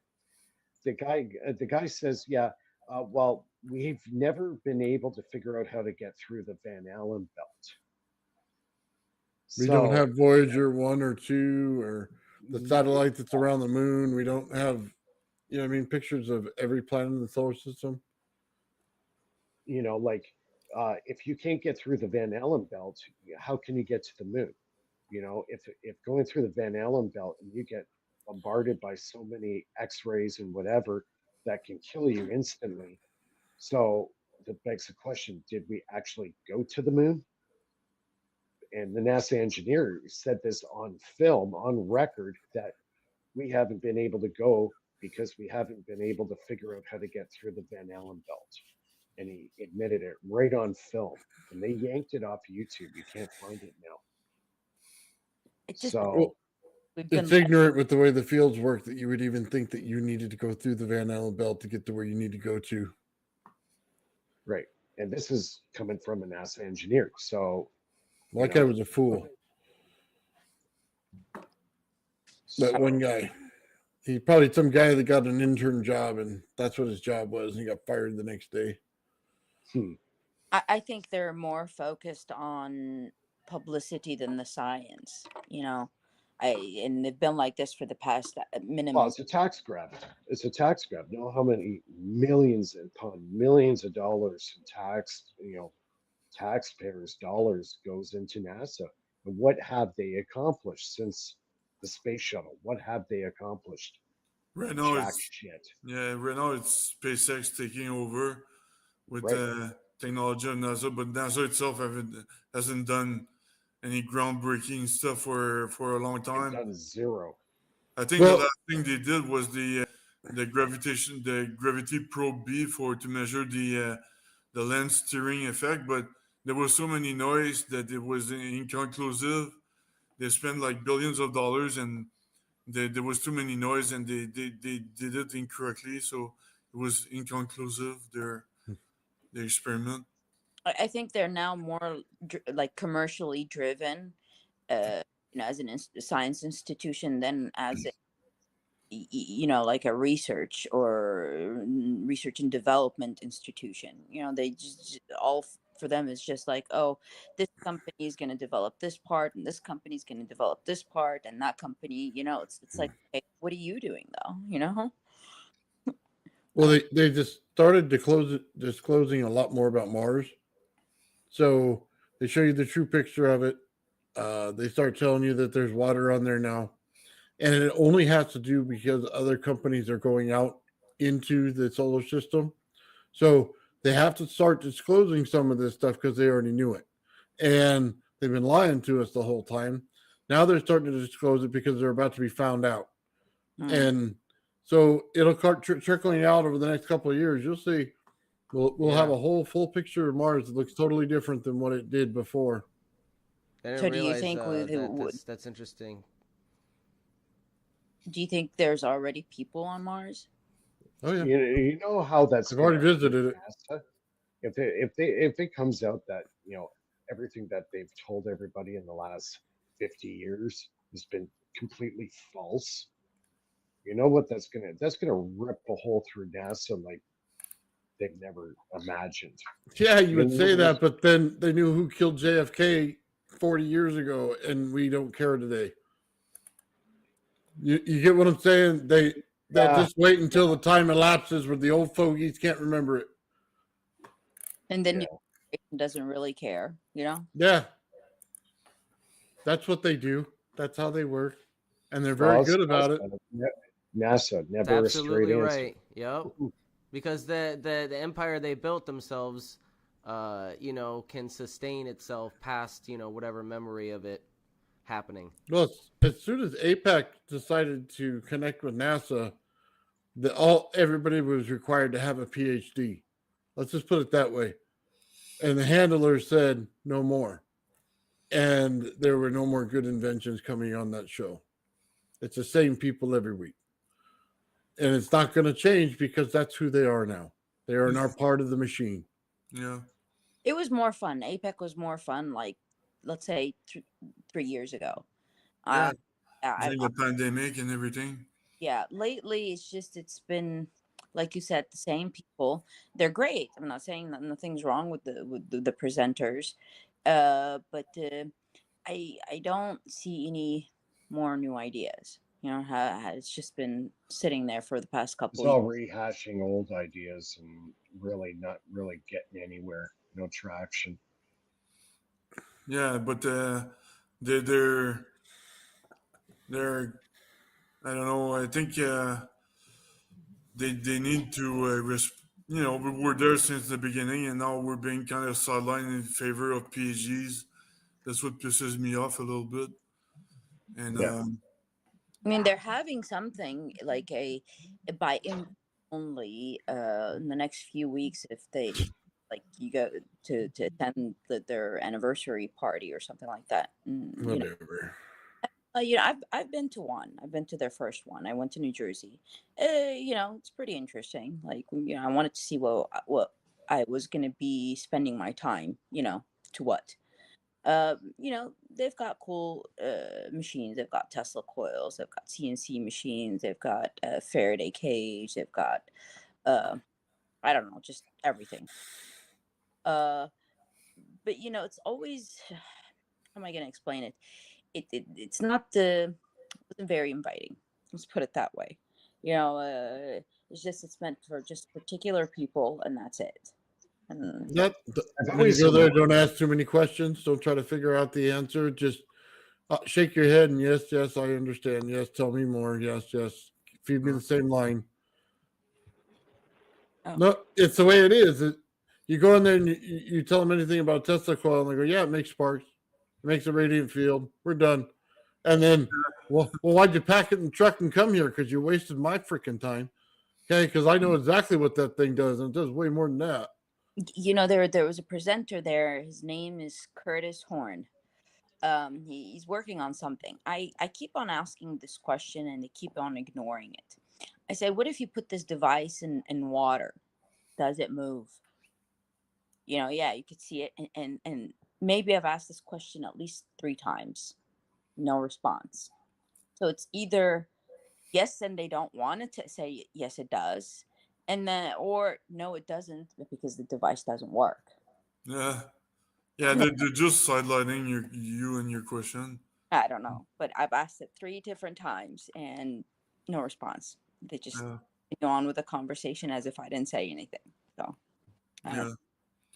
It's like yeah. Anyway, I wish that there would be follow ups on my experiment because they all work. So why are they not trying to reproduce it? No, Well, that's it. I don't get it. That's where this all these channels should collaborate. And if they're seeing a guy, like Philip is doing experiments and seeing results, you would think another channel and the guys that go on that channel would say, hey, maybe let's try to replicate what Philip's doing and see if we get a result.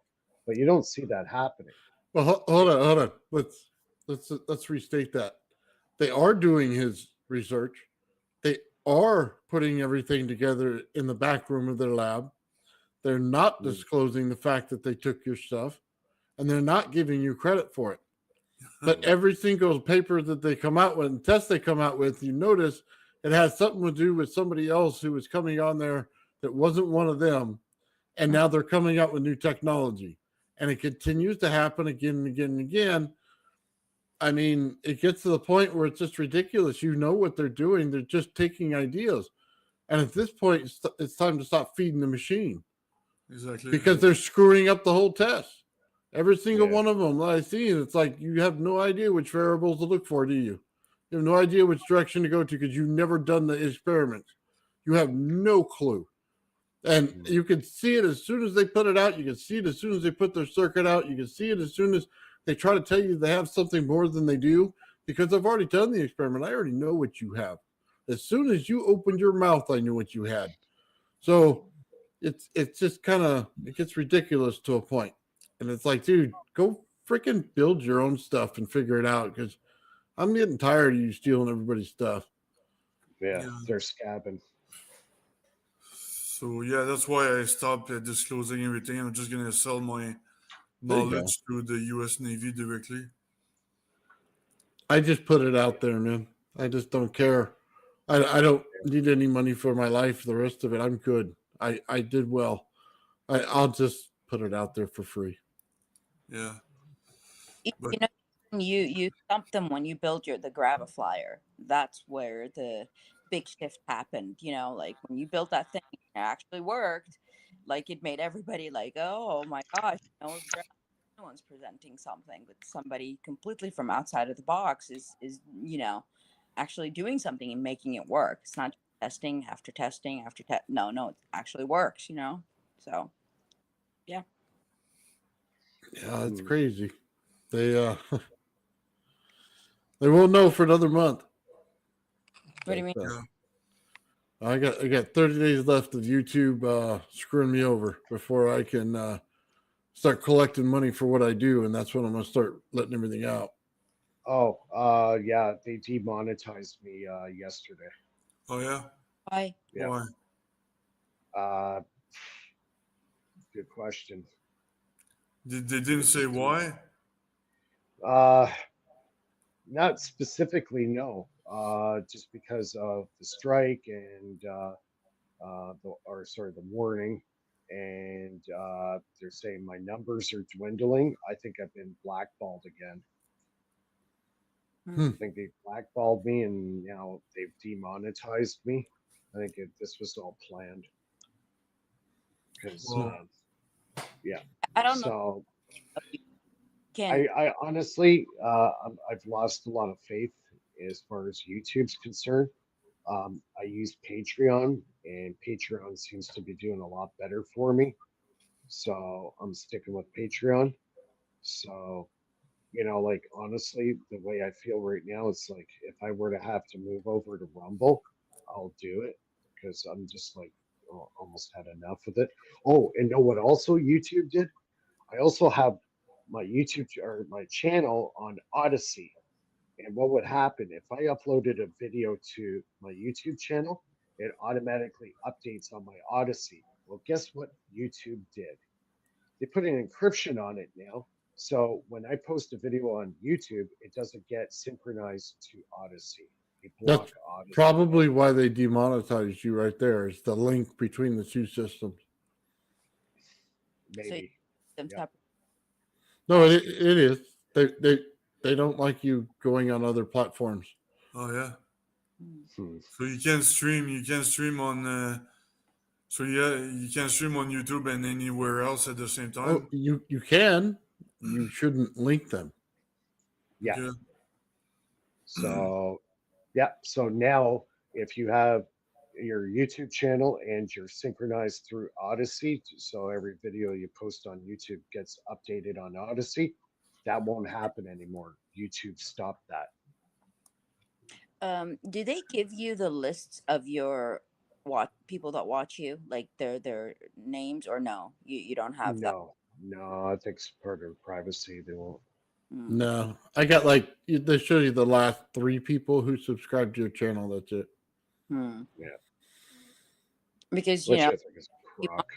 always start up a new channel and invite the people that were watching, and then you just I don't know. Well, it's not even that. It's like, it's getting to the point now, from what I've heard, YouTube's on a big downswing as far as, uh, popularity with streamers, and especially, people that are doing more edgy content. They're starting to avoid YouTube. They're said, screw YouTube. We're going to say like Odyssey or Rumble or some other platform. So who knows what's going to happen with me and my channel if I'm just going to migrate over to another, like Rumble, and I think I'll have less problems, a lot less problems. I'll have to establish myself there. I've got quite a few videos posted on Rumble, so I think it's I better start beefing it up a little bit.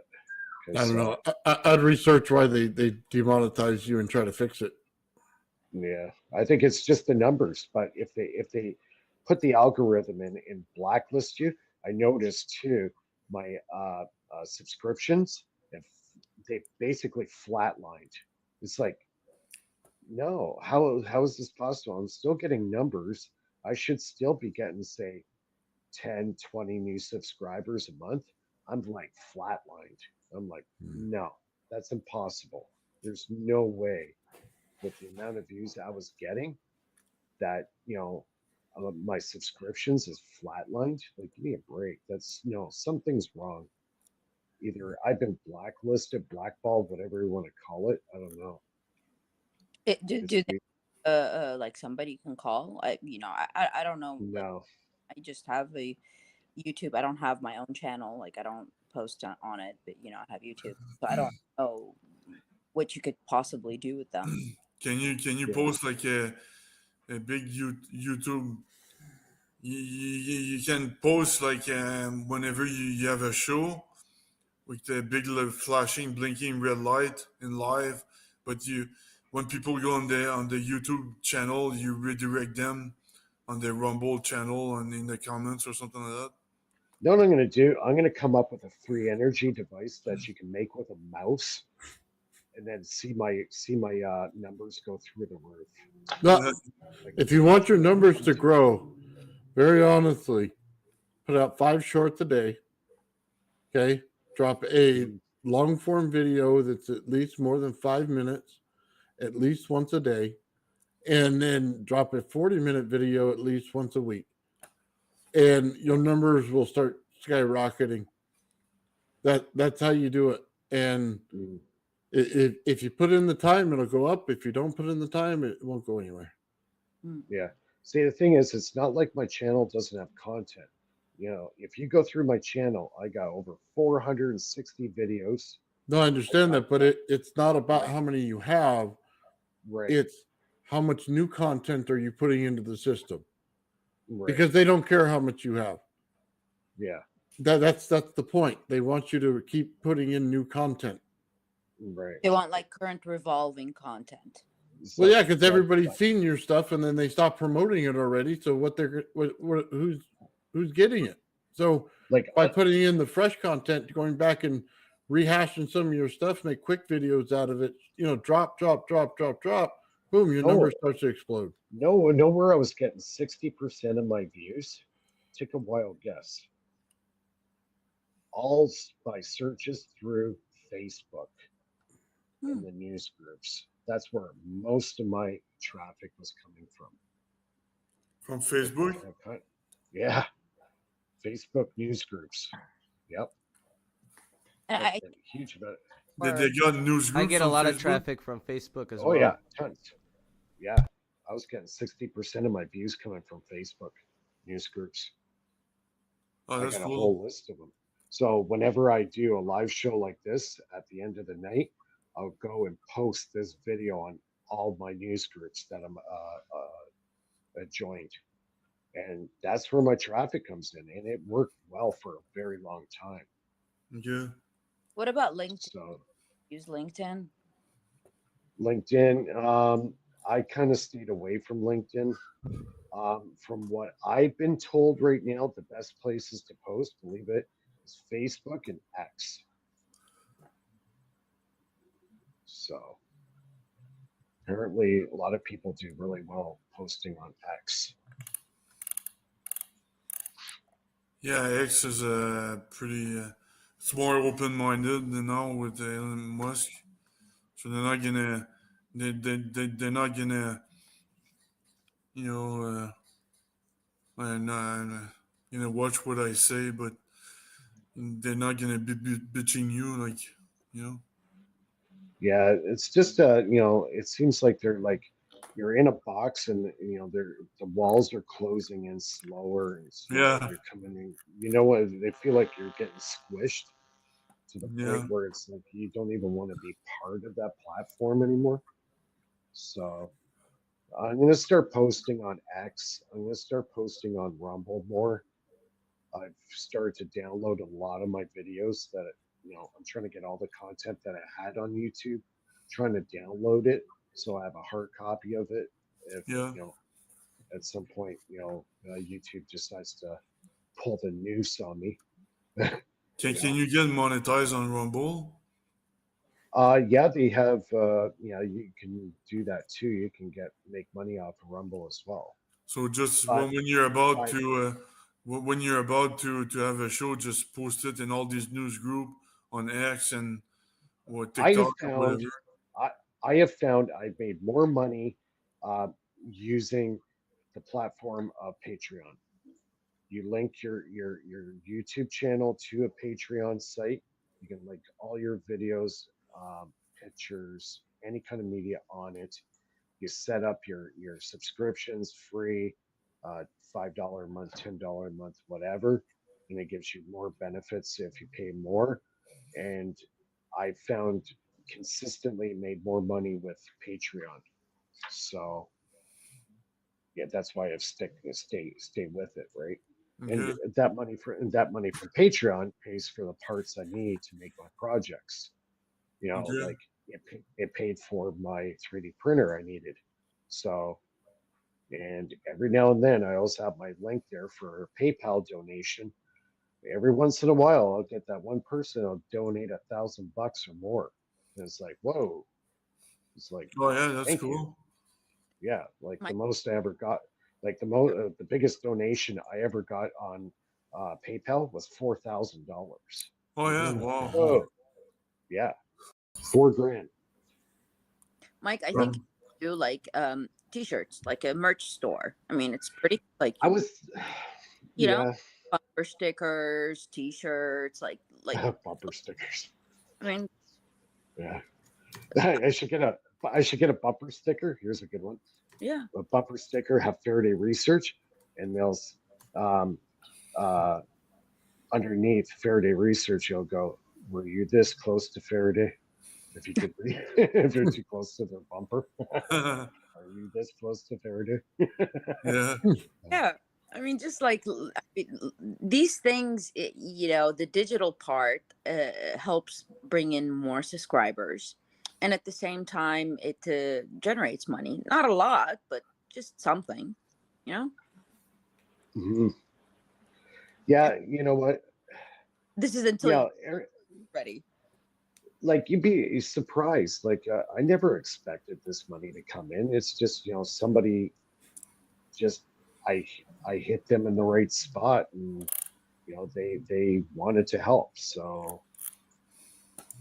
That's cool. So it's just a PayPal donate button. Just set up your PayPal account. That's connected to either a credit card or your bank account. And then if they make a donation, they click on the link, they send you the money, goes right to your PayPal. So there's no physical connection between them and your account. And then you just do a bank transfer. They don't want anything in return. Who? Yeah. No. No, No. that's cool. I had one girl out in Australia, I think well over a year ago, sent me $900 Canadian, Nice. just out of the blue, right? Yeah. So Yeah, you never know. I have a Patreon channel, but I didn't really Yeah, I would see really that push much. your Patreon. Yeah, push your Patreon. It works well. Add the Yeah. link to your YouTube channel. You can add the link in there, and you used to be surprised. Oh yeah. Just say all your proceeds go towards funding of me getting components I need to make the projects, and Cool. people understand that. Or even the PayPal. If you don't want to be a Patreon, through PayPal, just say, hey, just donate me $2 a coffee. Okay. Donate a coffee to me. I'm not asking for your last month's rent. Just chip me a couple bucks. And people eventually start responding and help you out. Buy If me a coffee. if Yeah, people that's Right? understood that when they do their taxes, they're allowed an amount where they can, if they use it to donate towards research or scientific things, it becomes Yeah, but that's different. And then you're getting into a whole different ball of wax with that. You have to do all your tax receipts and charitable donations. And I don't know how it works in the US, but here it's like it's too much red tape involved. It's just an anonymous donation through PayPal. It's called PayPal Donate, and they get to choose how much they donate to you. $1, 50 cents, $20, $50, whatever. But you know, if you know, if I had 3,000 subscribers and I said, just donate $1 to me, well, there's over 3 grand, right? You know, it's like buying me a coffee, right? So Yeah, I can't do that, Mike. That's not me. but but yeah, like you're in a different place where the money is not an issue for you. But guys that are out there that want to do the stuff but are money stricken, they like to, you know, some of the guys have been following me since day one, and they want me to carry on doing what I'm doing, and that's why they don't mind every now and then chipping $5 or whatever. So I have money, a cash flow to buy components to make stuff and put it out there. It all depends where you're at. I completely understand. I just feel weird about stuff. Like I don't even ask for shipping when I send stuff out because, to be honest with you, I don't even know how to figure out to get the money back, so I don't even worry about it. I just send it out. Honestly, I like even just like stuff to do my work. Right, my oscilloscope was sent to me from one of my followers, and he said, "Yeah, Mike, I just got a hold of a brand new Handtech 2-channel oscilloscope. I'll send it to you. Just don't worry. You don't have to pay me for it. Nothing. I'll ship it to you." And he did. So, when That's you cool. get an anonymous, yeah, that just shows, people, like to help out, right? And yeah. So, there are good people and generous people out there, and sometimes they'll stick their neck out for you. No, I understand. I get it. But yeah, so it's not for everybody, but it does come in handy, especially if you're tight on the cash flow to get components and stuff to build your experiments, and that it comes in handy, right? No, I get you. And you'd be surprised how many people are adamant followers of your channel.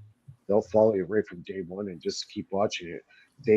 Your show actually becomes part of their life, which is kind of cool in that way, right? Yeah, after you gain their trust, they Yeah, trust in you. I had one guy just, he goes, "My day's not complete without seeing one of your videos." That's cool. That's a nice comment. That's a really appreciative comment. So that resonates, right? So you're building confidence, and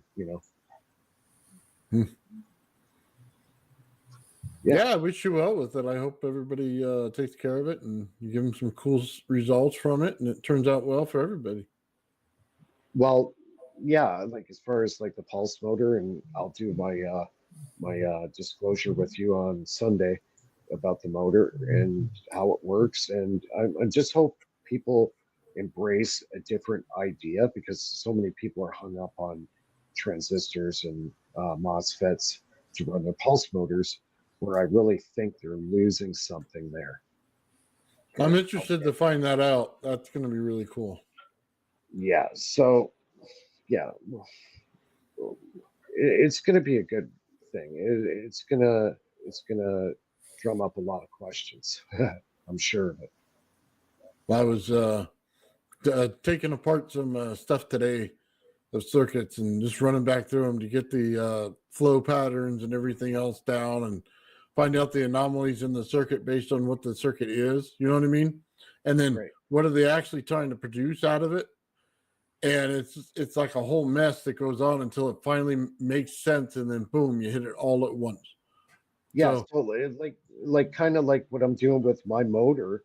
That's why I call it the Renegade, because it goes against everything that everybody is doing. Everybody's doing,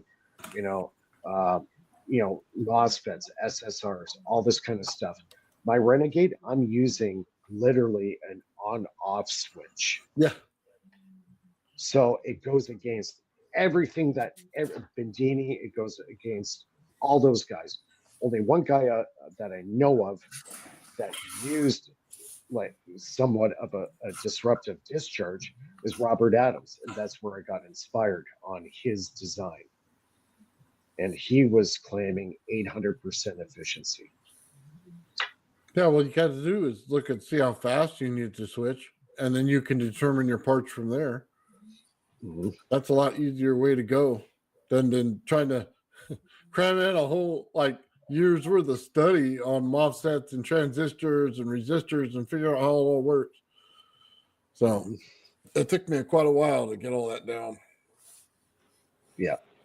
I'm excited. Anyways, I'm gonna go. Like, you guys just carry on. I'm gonna go for a quick smoke, and I'll be right back. So just kind of. I'm saying I'm excited when Mike's thing goes, commercial, because there's so many things you could apply it to, so many things, and not even just in the United States or Canada. Like on the other side of the world, there are so many regions that don't have electricity and don't have the capability of building that infrastructure. And this is a perfect device to bring light to people, honestly, and small words bring light to people that don't have that, especially like areas of war, where all their infrastructure got blasted away or ruined or this. Electricity is one of the most important things for our modern day. And yeah, there's such big potential for his thing.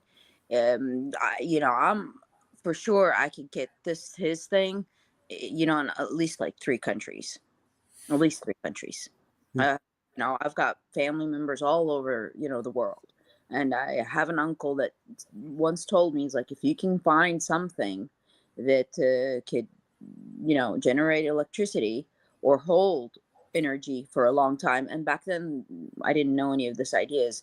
My mind was going towards a Tesla battery that, it could, last for 2 weeks. Well, then you needed a place to recharge these things and, a delivery system to people.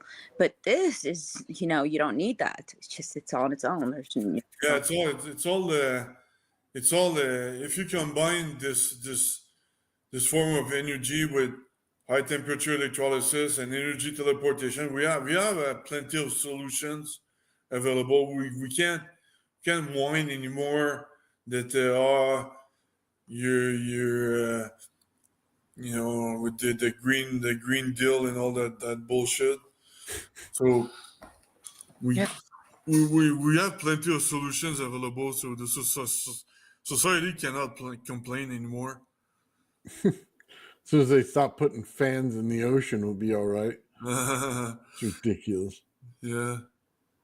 Even the waves of the ocean can create a form of energy. Yeah. In San Diego, there's a company that does that. They're harnessing the waves to create energy. So, people need to stop bitching. They're good at that. They like that. They get on whatever highfalutin pan their politics gives them, and they're like, "Woohoo, let's go!" You know what I mean? Exactly. Oh, yeah, I find that hilarious because you look at some of their plans, and it's like, why'd you even bother? Like, who gave you the money to do this? Who was smoking it that day? Like, I mean, I understand if you got a valley that's full of wind and you want to put up some fans. I get it. I mean, I totally get it. But you're out, dude, it's in the ocean.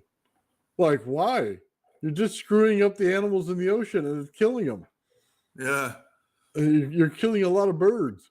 It doesn't make a whole lot of sense. Yeah. So, yeah. Oh, man. Dude, I need to drink. See, I don't think their intention was to destabilize the ecosystem. I think any idea starts off with a very good intent, but we just don't know how it ripple effects, later. Well, what you can't have is somebody that's disassociated with the mechanics of something approving plans, because that's when you get in trouble. That's when you get a bunch of these fans. Okay, that's what happened. Is they don't know anything about it. They have no idea what the mechanics are about it, and they're looking at straight numbers. And then every time they give you the number, it's probably 30% less than that is what they actually get out of the system, because they always give you the number at its best. They never give you any breakdown. They don't give any time for breakdowns. They don't give you time for repairs that constantly happen. And then to buy a whole new part for that thing is an enormous amount of money. So by the time they're done, they might break even. I just don't like the technology at all. I mean, we got better ones that can do that.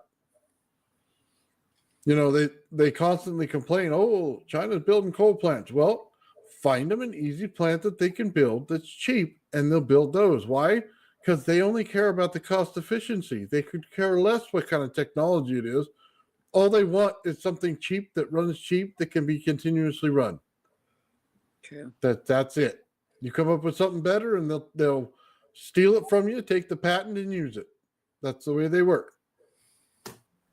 So, yeah, I'd rather see them, put their head on their shoulder when they start building this stuff. I just want to reach to a point where we have levitating cars. Before I die, we're getting that levitating car. Like I've seen this. It's available, but like a levitating car that runs on, endless energy, where I don't have to keep on constantly feeding it something for it to. Oh, that'd be so cool. Hot rod, one of those that's a levitating car. Yeah. Oh, that'd be so awesome. I just want to, live my life hoping that I will see this in my lifetime.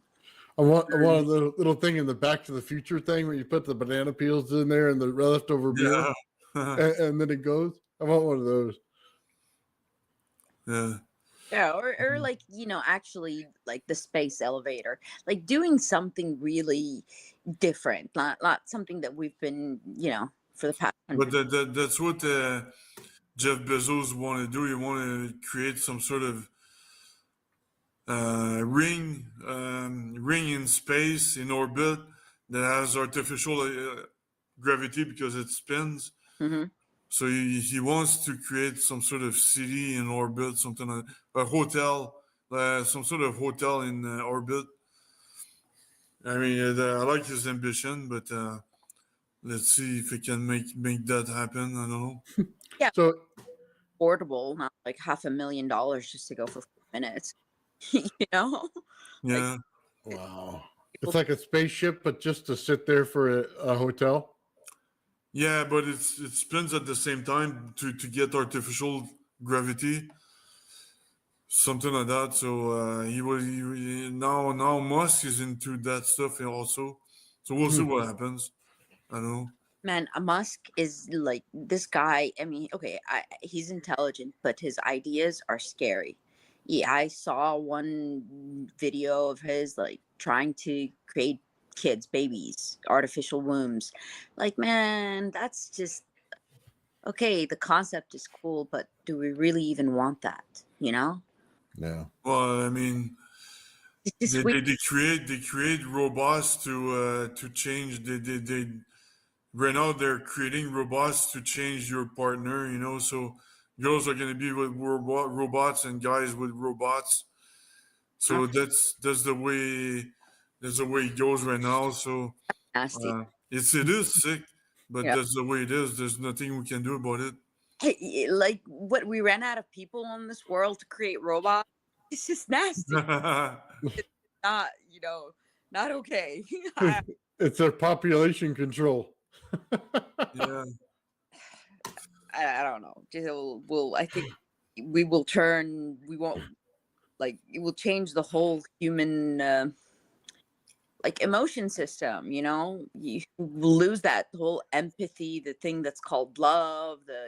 We lose that if we. But it's already like that. You look at the younger generations; they all play games all the time. It's like you just say hi, and they already try to play games with you. So it's freaking messed up. So I can't even say have a sentence with the younger generations without wondering what they, to have consistent conversation.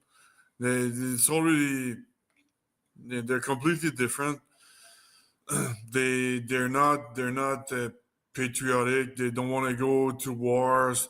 I mean, they don't want to protect our country if we go to war. So their values are very upside down. But I think they're relying on the other side is exactly like them, and they don't want to go to war. So like Oh, the whole like everywhere. If you look man, at are they mistaken? they Yeah, don't care of I things. don't want to go to war also, but if I have no choice, I will go. And I don't want to street fight anybody. But if somebody attacks my buddies or my girlfriend or my mom or something, then sorry, but it's over for that person. Uh, Yeah, I I think understand that. logically driven than physically driven. They would rather combat war through technology rather than face to face combat or any of that stuff. Like Well, I'm the okay with that. They got a bunch of robots that can take care of it. That'd be cool, but they got to build one first. But yeah. that's not a sex bot, by the way. They have to avoid that feature in order to get the job done. isn't like Boston Dynamics building a robot army of some sort, something like that. I don't know. Yeah, this like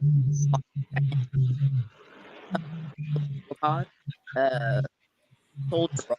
Your sound is lagging, is cutting off. Me?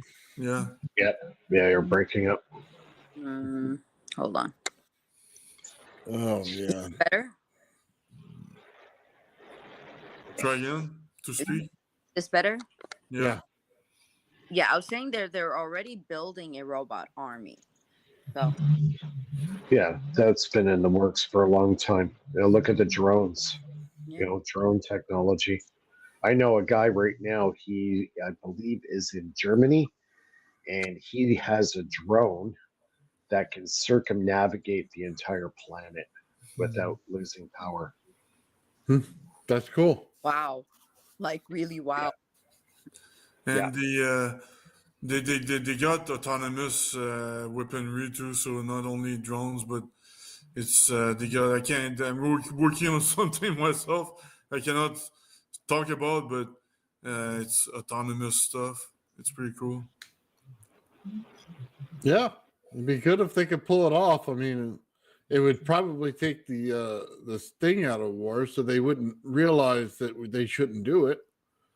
So, but yeah, it'd be nice. Yeah. It'd also be very bad for everybody because then police units would start taking it over and they'd start using it. And then instead of talking to an officer where he has good common sense, you're talking to a robot who doesn't care. So Yeah. you might as well not even ask. Yeah, it's like that old movie RoboCop. Yeah. But even worse, you got a robot looking at you like dense as can be, like does not compute, buddy, no matter what you say.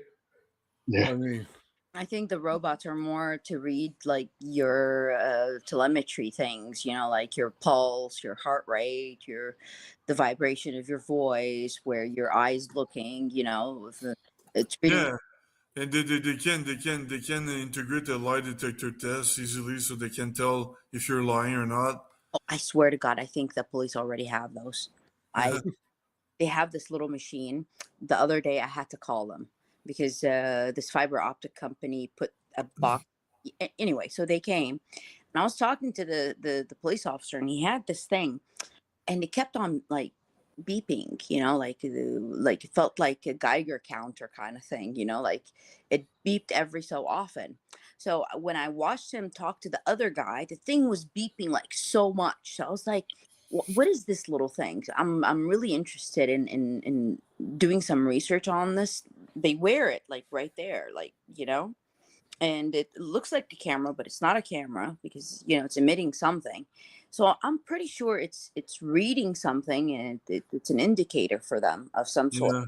Yeah. Yeah, They can tell with the tone of your the tone of your voice, and where you look, and if you look to the right, it means you're lying while you speak, something like that. Hmm. Yeah, they have a whole bunch of tricks to. So I know that for a long time. So I'm not trying to lie to the cops or the customs or anything like that. Yeah. And maybe they have those like the retina reader, like wherever you look, it locates it, you know? Hmm. Like, I know they had this in my old school. Like, if you would be looking at the board, they've got like retina readers, so the teacher would know exactly to what part of the, like, the lecture you're looking at. So Seriously? yeah, What's this world coming to? yeah. But I was going to a technology school, science information technology, so they were implementing all sorts of new tech. Part of the the atmosphere, the teaching, things. But yeah, they had that. So yeah, Yeah, they have to hack it. It'd be something else to mess with in the classroom. I didn't realize because it was kind of funny because I would be like looking at something, and then all of a sudden the teacher would be, the professor would start talking about it. And I'm like, what is this dude reading my mind? Like, like, you know, like maybe almost like 6 months into the, like, into my class, I realized that they have retina readers. Like they could actually read where, they could locate where your eye is looking at. But it took me like 6 months to figure it out. But yeah, they Yeah, meant it. So, Yeah. Well, they got things for everything, like your telephone and your computer, and they always want to know where you are. it feels And good. It feels good when you don't have your phone on oh yourself. Because yeah, even if you even I was at my mom's place this week, and sometimes I was talking to her. I didn't have my phone on me, and I could just say everything I wanted to say. I know it's not the phone is not going to record me because my phone was in a Yeah. different room. You know what movie I want to find? I want to find that movie, 1984. It all talks about Big Brother watching Yeah, your yeah, cameras and all this they stuff. are because at one point I was driving and I was saying out loud with somebody in my car, look at that bar, how boring it looks. And then I started having ads on my Facebook feed about that bar specifically. Yeah. So I know they listen. they do. And try putting your cell phone away from you. Like, let's say, put it in the living room and go into your front yard or backyard. Come back, Yeah, you'll have a missed call, like one of those like robocalls.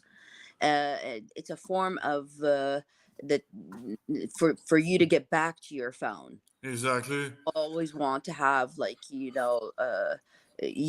in that range where they can record you or Yeah, that's what I hated initially about having a cell phone and Facebook and MySpace back then. It's back in the 90s, you were doing something with a bunch of friends, and then you were going training in martial arts with different friends, and then you were going to school to work with different people, and nobody knew each other. Now it's like it's all mixed up. Everybody knows what you're doing, and because of Facebook, when you post something, everybody knows. So it's kind of you have to be careful what you say about. It's kind of boring a little bit. If you say something, if you're politically right on the right a little bit, and you say something against the left, and on Facebook, then you're gonna lose half of your friend. So it's kind of stupid. It's back in the 90s, we didn't have these problems. You could just clear your mind with different people at any time, and that was a cool thing. So maybe I should say more stuff on Facebook. People would leave me alone. That might work out. God, they just shut up. I You know what I know. mean? I have to Just limit my stop Facebook talking to me. exposure. Yeah. Oh, I don't like using same thing with the Facebook. cell phone. I leave it wherever. I don't care. You know what I mean? As long as the wife can find it, that's her leash for me. So when it beeps, well, it's tough luck if I'm not in the room. I don't really care. Yeah. You know, dude, that thing is the worst. I used to have to work and have one of those all day, and I think I broke about 20 of them. And I just said, when I retire, no more. Just sit over there, and I turn off all the beepers on them. Yeah. And you know, if I want to talk to you, I will. And that's Yeah, it. because you're trying to work in the middle of your focus on your when you're concentrated.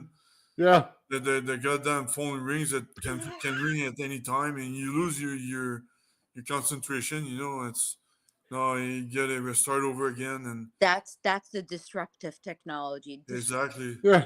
That's what disruptive technology is.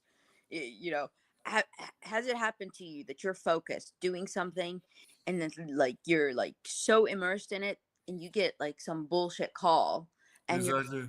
did they read like you're in the like the what do they call that brainwave when you're at most creative state? Yeah. They don't like that for some reason. Yeah. Oh, you I know what? I get it when I voice over a video. You know what I mean? And in the middle of my voiceover, it goes off, and all of a sudden you hear on my microphone every cuss word in the world before I shut it off and turn off the whole thing. You know what I mean? Because then I have to get back to being nice again and say it again. I hate that. I Yeah. don't think it was capable of that, but yeah, Or your probably. phone starts vibrating when you're over there and you got a high voltage line in your hand and you're trying to mess with your Tesla coil, and it's like, buddy, stop trying to call me right now. I'm trying to do high voltage on camera. Yeah. And then their excuses, they always say, well, what if it's an emergency? There's no emergency. That never happens, you know? Yeah. The other day, did you know if you put two cell phones together, you put them head to head, you can transfer information from one to the other without anything else. Just Yeah. I didn't know that. That was the coolest thing. The other day, like with one of my kids' friends was trying to give me their address, and she's like, do you have Mrs. Sajar, do you have your phone? I'm like, yeah. She's like, okay, just put it up. And I did. All of a sudden, like it just popped up. I'm like, this is the coolest thing. But if you think about it, what if you're out in public and you get close to somebody's cell phone? They could take the information, the same way. Like I don't know, just it's cool, but at the same time, not every cool thing should be that easy. I don't know, but yeah. Yeah. Yeah. Mm. They Yeah. got hackers that sit there in the middle of areas that are completely full of people and just steal their credit card information. So, Yeah. I got Yeah. there was a skimmer on a gas pump in Florida when I was using one, and they got my credit card information that way.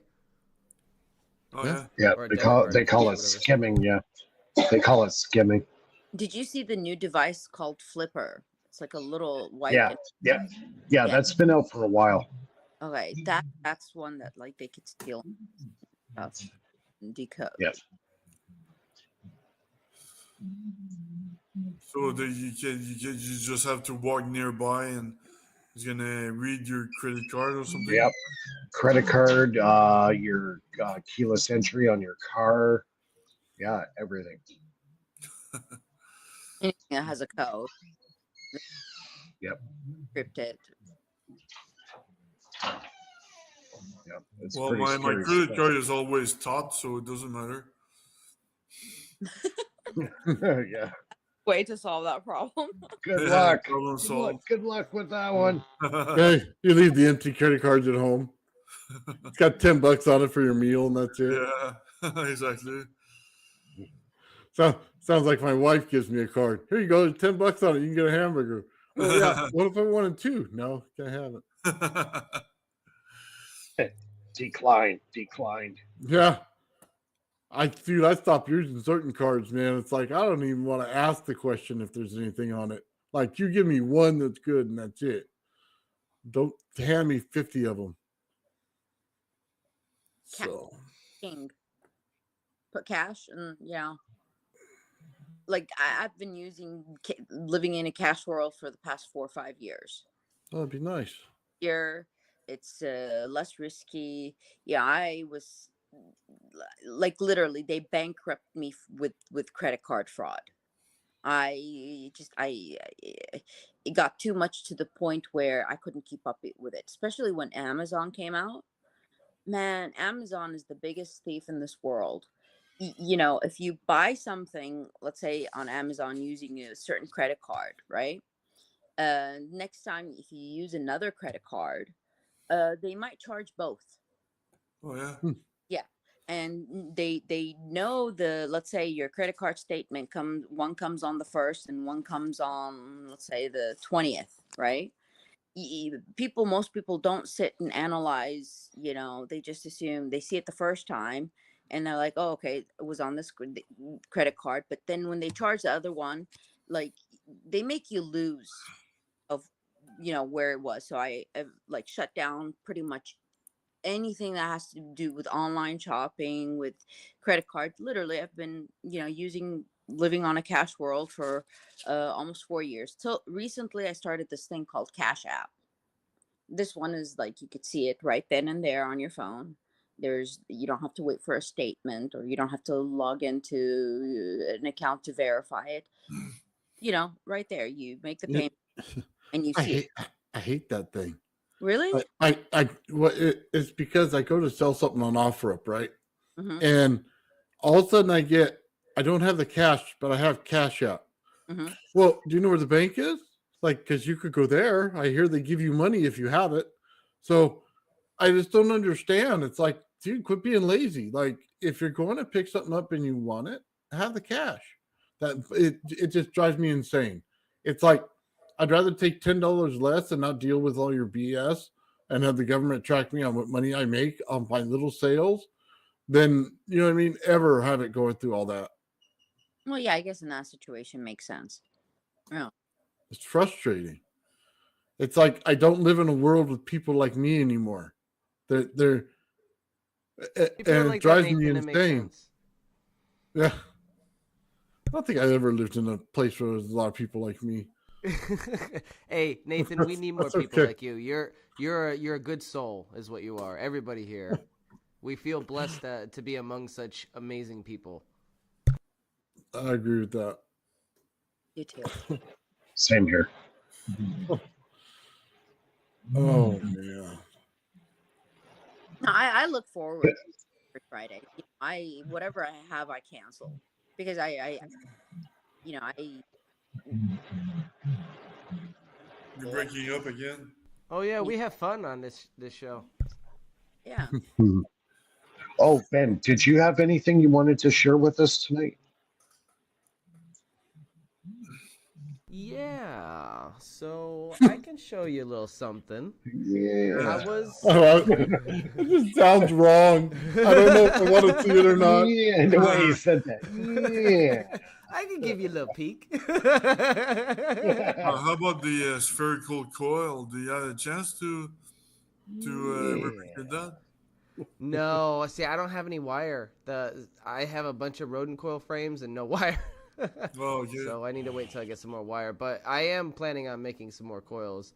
Well, we have the Fireball coil hooked up right now, and sitting on top of it is the Mark I coil, the smaller one that's roughly the size of the PoE Mini from First Stop Energies. So we have two of those, and earlier I was trying to mess with the Jewel Thief circuit, because in the Practical Guide to Free Energy's Devices chapter on the Jewel Thief, it specifically goes into advanced Jewel Thief circuits, and there's a way to hook up two of them with two coils. And since we have two coils right there, I decided, you know, let's build another Jewel Thief circuit and see if we can try to get it running. Well, lo and behold, it runs, but I don't have another neon to protect the transistor on the second circuit. So until Monday, when we get our new neons, we're going to be burning through transistors. So, but I can still show you the switchboard. So I want to show you the switchboard, which is really cool. So I built this makeshift switchboard, which has interchangeable boards for different modules. So I can right now I have the Jewel Thief module on there, but I can also put like a PWM module, you know, on a board and swap it out easily. It's pretty cool. I fashioned it out of an old Steam Deck case, so it has two grips on the handle, so I can hold it, and it's just easy, so I can present it easier. pretty cool. So I can hook up the camera real quick and show you that. Sure. Yep, sounds good. Well, it's going to be interesting because they're two different coils. So even if they're pulsed at the same time, they may have different times that they go through the entire coil. So there may be a trade-off in there, whether he does it that way or not. Yeah, so I mean, I got each of the circuits to work independently before the transistor fry, but as soon as I switched to the load on the other, the primary coil, it must have fried the transistor then, and because I didn't have a neon protecting it or something. Because when you disconnect the load from the coil, the neon lights up. Oh, right? God, yeah. Oh, Yeah. yeah. That's your ballast. You got to have a Right. ballast. Yeah, so that's what I think is happening. I don't want to burn through too many transistors, but I can show you the primary circuit and Joule Thief hooked up to the switchboard, which is what I'm going to do right now real quick. Yeah, you got to have a big load on those things, don't you, to pull that negative? Probably like a That's bank. what we're thinking. Yeah, that's what we're thinking. We need a bigger load, but I don't have too big of a load, and I still get pink in certain ranges. So Yeah, but if you took a capacitor bank to that, like Gerald does, you'd probably have a lot better. Yeah, I think you're right, and that's something I discussed with Michael. Is the capacitance is key here, and we're gonna have to work and try to do some more testing with that. But I think you're right, Nathan. You're right on the board with that, because what we see is when we increase the power level, the threshold at that finely tuned range, it turns pink, and then all of a sudden it'll flash white at certain frequency range. So I think that indicates it might be finely tuned. What you got to think of your load as your negative, and your negative in a DC circuit sucks the power back through. You got to start thinking of it as a vacuum. So if you have a lot of capacitors on that vacuum, they get filled up extremely fast. So it's an easier way to think about it.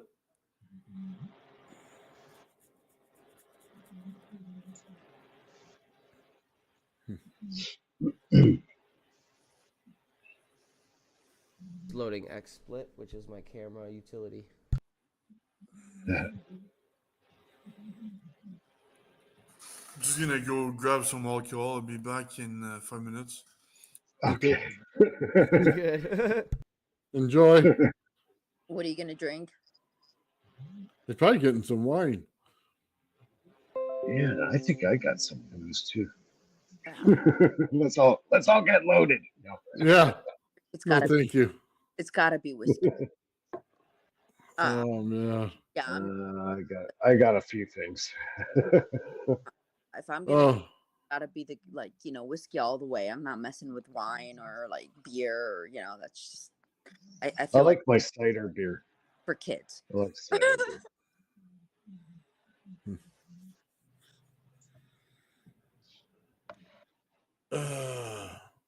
I see in the chat, His Highness, I feel Star Trek video in the Force. I got a couple of them working on it. Just kind of hard to find all the little bits and pieces you need. Yeah, I like that little clip of Ben. Do you have something to share? Yeah. Yeah. Oh yeah, I have little clips on my front of my computer that just have like good parts, like when Gerald said "circle jerkle" or something like that. You know what I mean? I have to put that aside and wait. He just come out and said, he goes, "We're all over here playing a circle jerk," and I'm going, "All right, dude, I got you." Yeah. That one inside. Oops. Hold on. Oh no. Oh, Ben, you died. What happened? There you are. No, that was my mistake. Switching the camera. That was my mistake. All right, can you hear me? Yeah.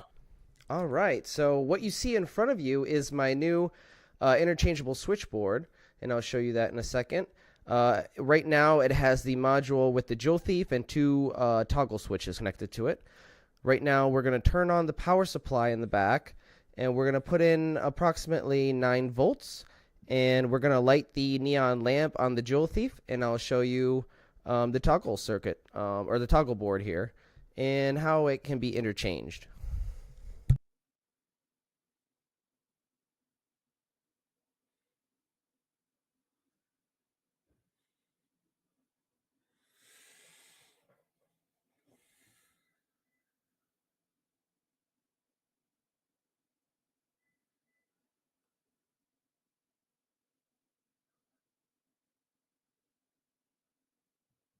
All right. Well, we see the camera moving.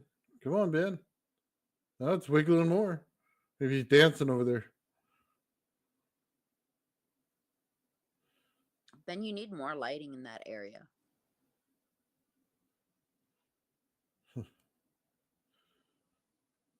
Give him some spotlights. Yeah. Or like an overhead light or something. Man, those coil sizes, you see them over there, Lou? They're massively different. Yeah. I'm seeing it through a cell phone, so it's kind Oh, of okay. that big. I can't see that well through a cell phone. But I got a nice computer, and I gotta set it up. Maybe next time we do this, I'll have my computer running up. Right on. I got a Dell, a 2 terabyte Dell. Nice. So, pretty excited. All right, if you bear with me for a moment, I'll show you real quick how we can swap out these boards.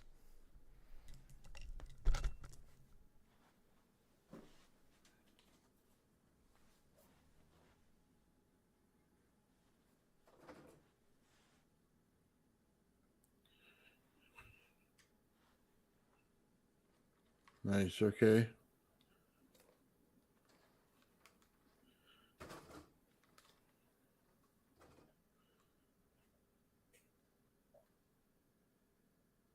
I like it's brighter. Look at that.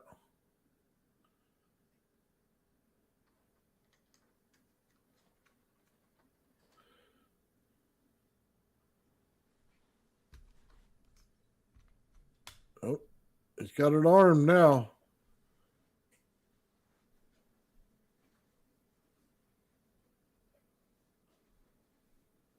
Oh, it looks like there's a little bit of a delay. Oh, I'll just let it play. that looks really cool. You got 2 coils on top of each other. Yes. Yeah, he's got there's- 2 but I different don't have running the- coils. Yeah, I don't have the Fireball coil hooked up. There's a delay in the video. I'm all done filming. This is weird. This is like filmed like literally 3 minutes ago. I got done. Oh, wow. Just gonna let it play for you guys. Basically, I can narrate now. Cool. Okay, so I'll narrate. There you go. Basically, we just have the coil on top, the Mark 1 hooked up, because the other one doesn't have a neon bulb to protect the transistor. You see the LED panel that I whipped together there lights up pretty bright under 8.9 volts, 0.84 amps, which is pretty good efficiency. It's not the best, honestly. There's a lot of room for improvement. I did hook it up to the second circuit to try to do the twin Joule Thief, but as I noted earlier, I didn't have a neon to protect the transistor, but it did light the load. So we couldn't actually test the efficiency of that because it burnt out the transistor as soon as I flipped up the other switch. But as you'll see in a second, I'm going to show you how I can easily swap out boards. So that comes apart, and I could just put another module on there, like a PWM or something, with another toggle switch, is what I'm planning on doing. And it just comes apart from the Steam Deck grip case, and it's all insulated at the top, so I could just easily swap out one board for the other.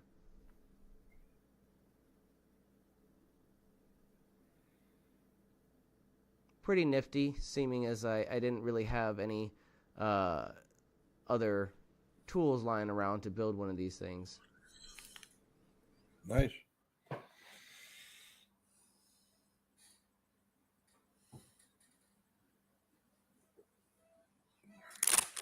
But that's all I got. That's cool, Ben. I like it. I appreciate that, Nathan. That means a lot. I was trying real hard to make it like nice and presentable, so it's a little lopsided right there, but it actually works pretty well. You know, it keeps everything safe so you don't accidentally get shocked, and I'm not reaching over, you know, accidentally exposing myself to wires, and, you know. So I don't know. It works pretty good. Yeah, I like it. I like the fact that you can get like spooky with it with that trigger too. It's like, like a countdown timer. yeah, you're doing a countdown till your sugar turns on. Oh, that's so awesome. And then the rodent coil size is like so different. I was telling Lulu about it. So the size of the Mark 1 is closer to the Mini, the PoE Mini, and we do have dimensions for that. If you feel the need to print one out that size, and I recommend it because that size is producing some pretty interesting effects with the stereo amp receiver. The other ones weren't. If you want to, I'll eventually have that on my Patreon or on YouTube or whatever. I'll put out a guide or something on YouTube, I'm sure. Yeah, guys, please post in the live chat your YouTube channel addresses so anybody who's new in the chat there can access your sites, please. So just a program note, I'm going on afternoon shift for the next 2 weeks, so I won't be doing any live shows for the next 2 weeks. But hopefully after I get put back on day shift, then I should be starting up the Friday night shows again. So yeah, hopefully we won't have to do this afternoon shift for long. We're just a little bit busy right now. So Yeah, we might have any to updates? get everybody together and host it for the next 2 weeks for you until you get back. Yeah, I was going to actually suggest that. We can fill in for you if you need to. Yeah, please. Yeah, you can do it. Try to keep it at the same times. Yeah, that works. Salute. You got the wine, huh? Nice. Yeah, some cheap wine, but it doesn't matter.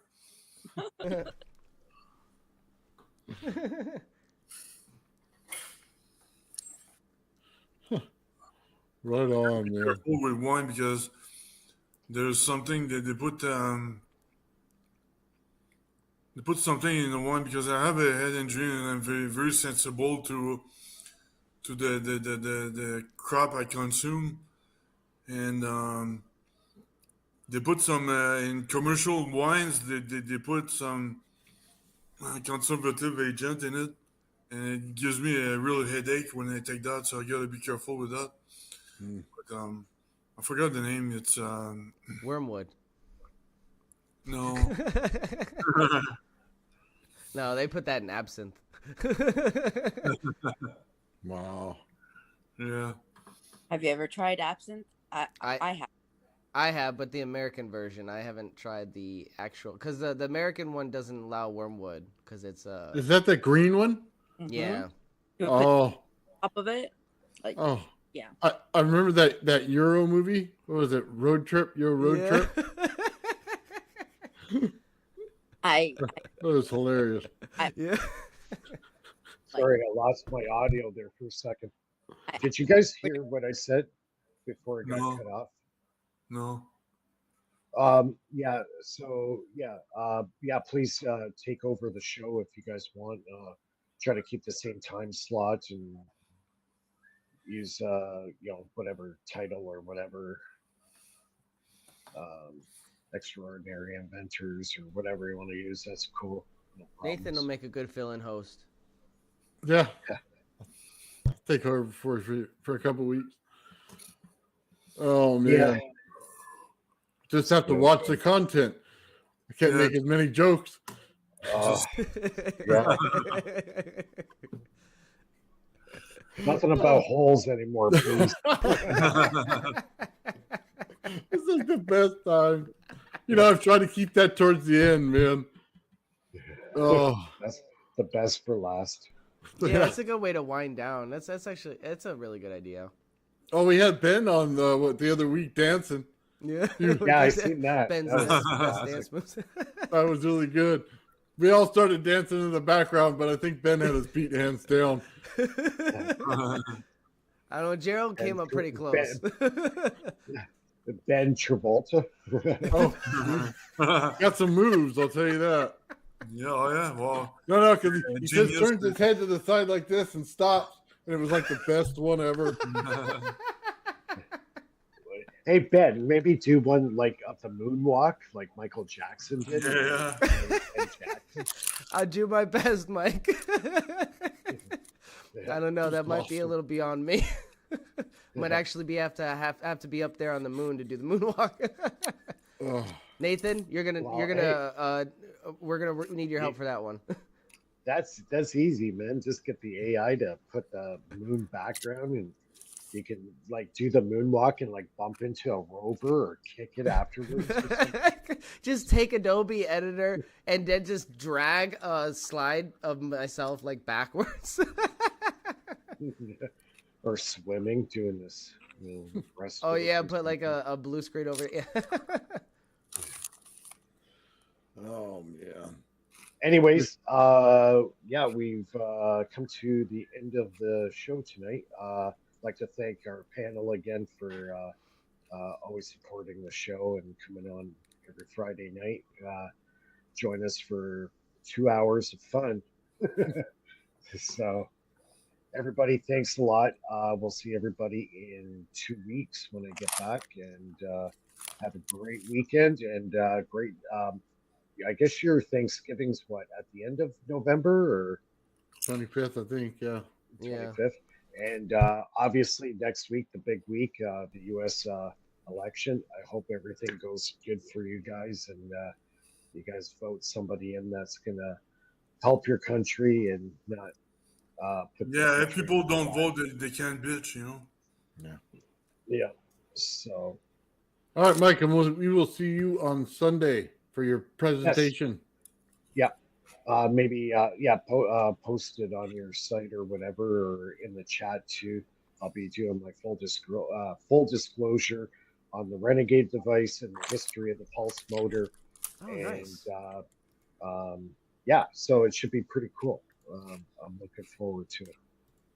Right on. Yeah, that's going to be awesome. All right, guys, have a great night. Thanks a lot. See you in 2 weeks. And Thanks, everybody. See you guys. Yeah. Yeah, take thanks care. everybody. Thanks, Mike. Have a good time. I'll see you when you get back. Enjoy, Phil. Yeah. Prosper. Peace and prosper. Oh man, he's gonna have a lot of peace, but not tomorrow morning. Okay, take care. Later.